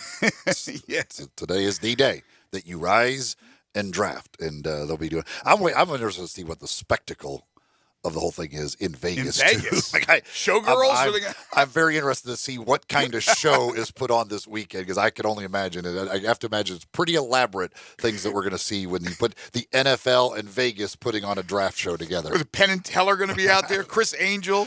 They might be making draft prospects disappear. Like, look at it. And for some of them, they will anyway. Eventually, when they start, they'll disappear. But this time of our program is brought to you by Acura of Memphis. Go check them out on Ridgeway at 385, online at AcuraofMemphis.com. For great automobiles, from new to pre-owned, you can find it at Acura of Memphis. And you're also going to find great people to deal with. Through the car buying experience, they take care of you. Go take a test drive in a beautiful Acura. Feel the Acura difference, and talk to the folks at Acura of Memphis. Again, on Ridgeway at 385 and online at AcuraofMemphis.com. This is Sports 56 Mornings with Greg and Eli on Real Sports Talk, Sports 56 and 98.5 FM. Let former Memphis Tiger Gabe Kuhn and Brett Norsworthy take you home every afternoon with Sports Time on Sports 56. Weekdays from 3 to 6 here on Sports 56 and 98.5 FM. Hi, everyone. This is President Donald J. Trump, and I'd like to invite you to join me and patriots from all over the country at the American Freedom Tour in your wonderful city, Memphis, Tennessee. I will be there live and in person on Saturday, June 18th, with a conservative dream team of my son, Don, Kimberly Guilfoyle, Mike Pompeo, Candace Owens, and many more. We'll all be motivated, excited, and ready to make America great again. This historic event happens just once in Memphis on Saturday, June 18th. I hope to see you there. You cannot afford to miss this one. America's best is yet to come. So let's do it together. Go to AmericanFreedomTour.com and get your tickets now while they last. They are going to be selling very, very quickly, as usual. I love you all. I will see you there. Go to AmericanFreedomTour.com for tickets as low as $9, and for a limited time, enter promo code AMERICA for a special discount. That's AmericanFreedomTour.com. Once again, AmericanFreedomTour.com. Brian Elder's Roofing Solutions. If you have damage to your home and have your insurance carrier involved, you need a great contractor. You also need a team that has seen claims of all shapes and sizes, residential or commercial. After our inspection, we'll share our findings and give you our professional opinion. Some people say you get what you pay for. However, our opinion is free. Trust the name you can depend on, like the tens of thousands of families Brian and I have served over the past 20 years here in the Mid-South. Brian Elder Roofing. We'll measure your roof from outer space and share our team's experience for your property and claim. Repaired roofs, replacement roofs, big roofs, tiny roofs, insurance roofs, flat roofs, TPO roofs, asphalt roofs, tile roofs, slate roofs, metal roofs. If your roof needs some love, call me. 901-867-0303 for Brian Elder Roofing and Contracting. Call 867-0303. Brian Elder's Roofing Solutions. Let's say you need a new car, so you go to a dealer, right? Wrong. You need to go to Mount Moriah Auto Sales. Why? Because why limit yourself to just one kind of car when you can choose from all kinds of cars, SUVs, and trucks? All different years, all different makes, all different models. Really good prices, too. Now, everyone says that about the money, but Mount Moriah Auto Sales proves it. They work hard to get you the deal you want, even financing. Plus, they have a huge full-service department to help you take care of your car. So many choices at Mount Moriah Auto Sales. They're almost unlimited, with new vehicles coming in every day. Now, these are really good cars and trucks and SUVs that you'll want to drive. And yes, low miles too. It's so easy. Just go to Mount Moriah Auto Sales, tell them what you want, but keep your eyes open, because you might just find the car of your dreams. Mount Moriah Auto Sales makes it all possible. Go to MountMoriahAutoSales.com. Mount Moriah Auto Sales, right on the corner, right on the price, right on Mount Moriah. In the alley since 1948, Mr. Charlie Virgo's world-famous Rendezvous. John, you and your family continue the great work at the Rendezvous. Next year will be the 75th birthday party. Let's start the party now. Brett, there are so many visitors in town to watch the emerging Grizzlies and to see our great sights and sounds in Memphis. I see them all the time at the restaurant. I want them to know Memphis is a great foodie town. There are so many family-owned, locally owned great restaurants that have stood the test of time. I won't mention all because the list is too long and I don't want to leave anybody out, but I will mention Jim's Place Grill because my cousins own it. It's a great restaurant and they've stood the test of time, and they are this year celebrating their 100th anniversary. And of course, any visitor that comes to Memphis needs to eat barbecue. And I've said this before, there's great barbecue all over Memphis. I know because I eat it. But if you just have one night to eat barbecue in Memphis, it should be the Rendezvous. It's such a special place with a special staff. And by the way, next year we will be celebrating our 75th anniversary. The world-famous Rendezvous, serving Memphis in the Mid-South, and with the shipping, serving the world.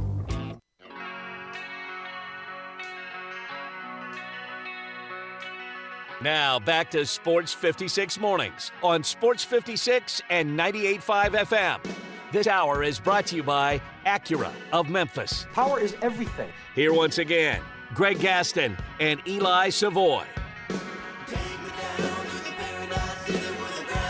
So Tennessee, obviously losing Kennedy Chandler to the NBA draft. Also now lose Justin Powell as he plans to enter the transfer portal. Played in 30 games as a sophomore with the Vols. He started his career at Auburn. Had a great freshman year, averaged nearly 12 points, 6 rebounds, nearly 5 assists, shot 44.2% from three as a freshman at Auburn. Wow. Yeah, he was really good at Auburn, but then he got a concussion, and he could never come back from that at Auburn. Transferred. He didn't play a ton at Tennessee. It didn't work out well for him there, but he did play some. But he had a really big game against Memphis that year at Auburn. But he had a head injury right before conference play started. It might have been like in their first or second conference game, and he never was able to come back from it. Was he all freshman that year in the SEC? Those numbers are he missed almost the entire. It may have missed the entire conference schedule. So okay, this was all non-conference. All right. Ronald Acuna Jr. is back for the Atlanta Braves. Could have at least waited one more game so the Cubs could get out of town. He could have waited the entire season for my Philly's sake. But he has been activated. He is expected to be in the lineup tonight for the Braves as they take on the Cubs once again. This is a funny story. I don't know the guy, but he's apparently a big soccer agent. And apparently there were a bunch of reports that he had died. What? And this is like the second time in 4 months that they've had reports that he died. And he's still alive. Apparently he is like in the hospital and he's like fighting for his life. But they keep falsely reporting that he has actually already died. And he tweeted yesterday, current health status for the ones wondering. Pissed off. Second time in 4 months they'd kill me. Seem also able to resuscitate. Jeez. That sucks. Like every time you get on Twitter, you're like, oh damn, I'm dead again. Why do they keep saying I'm dead? Forget about fast and accurate.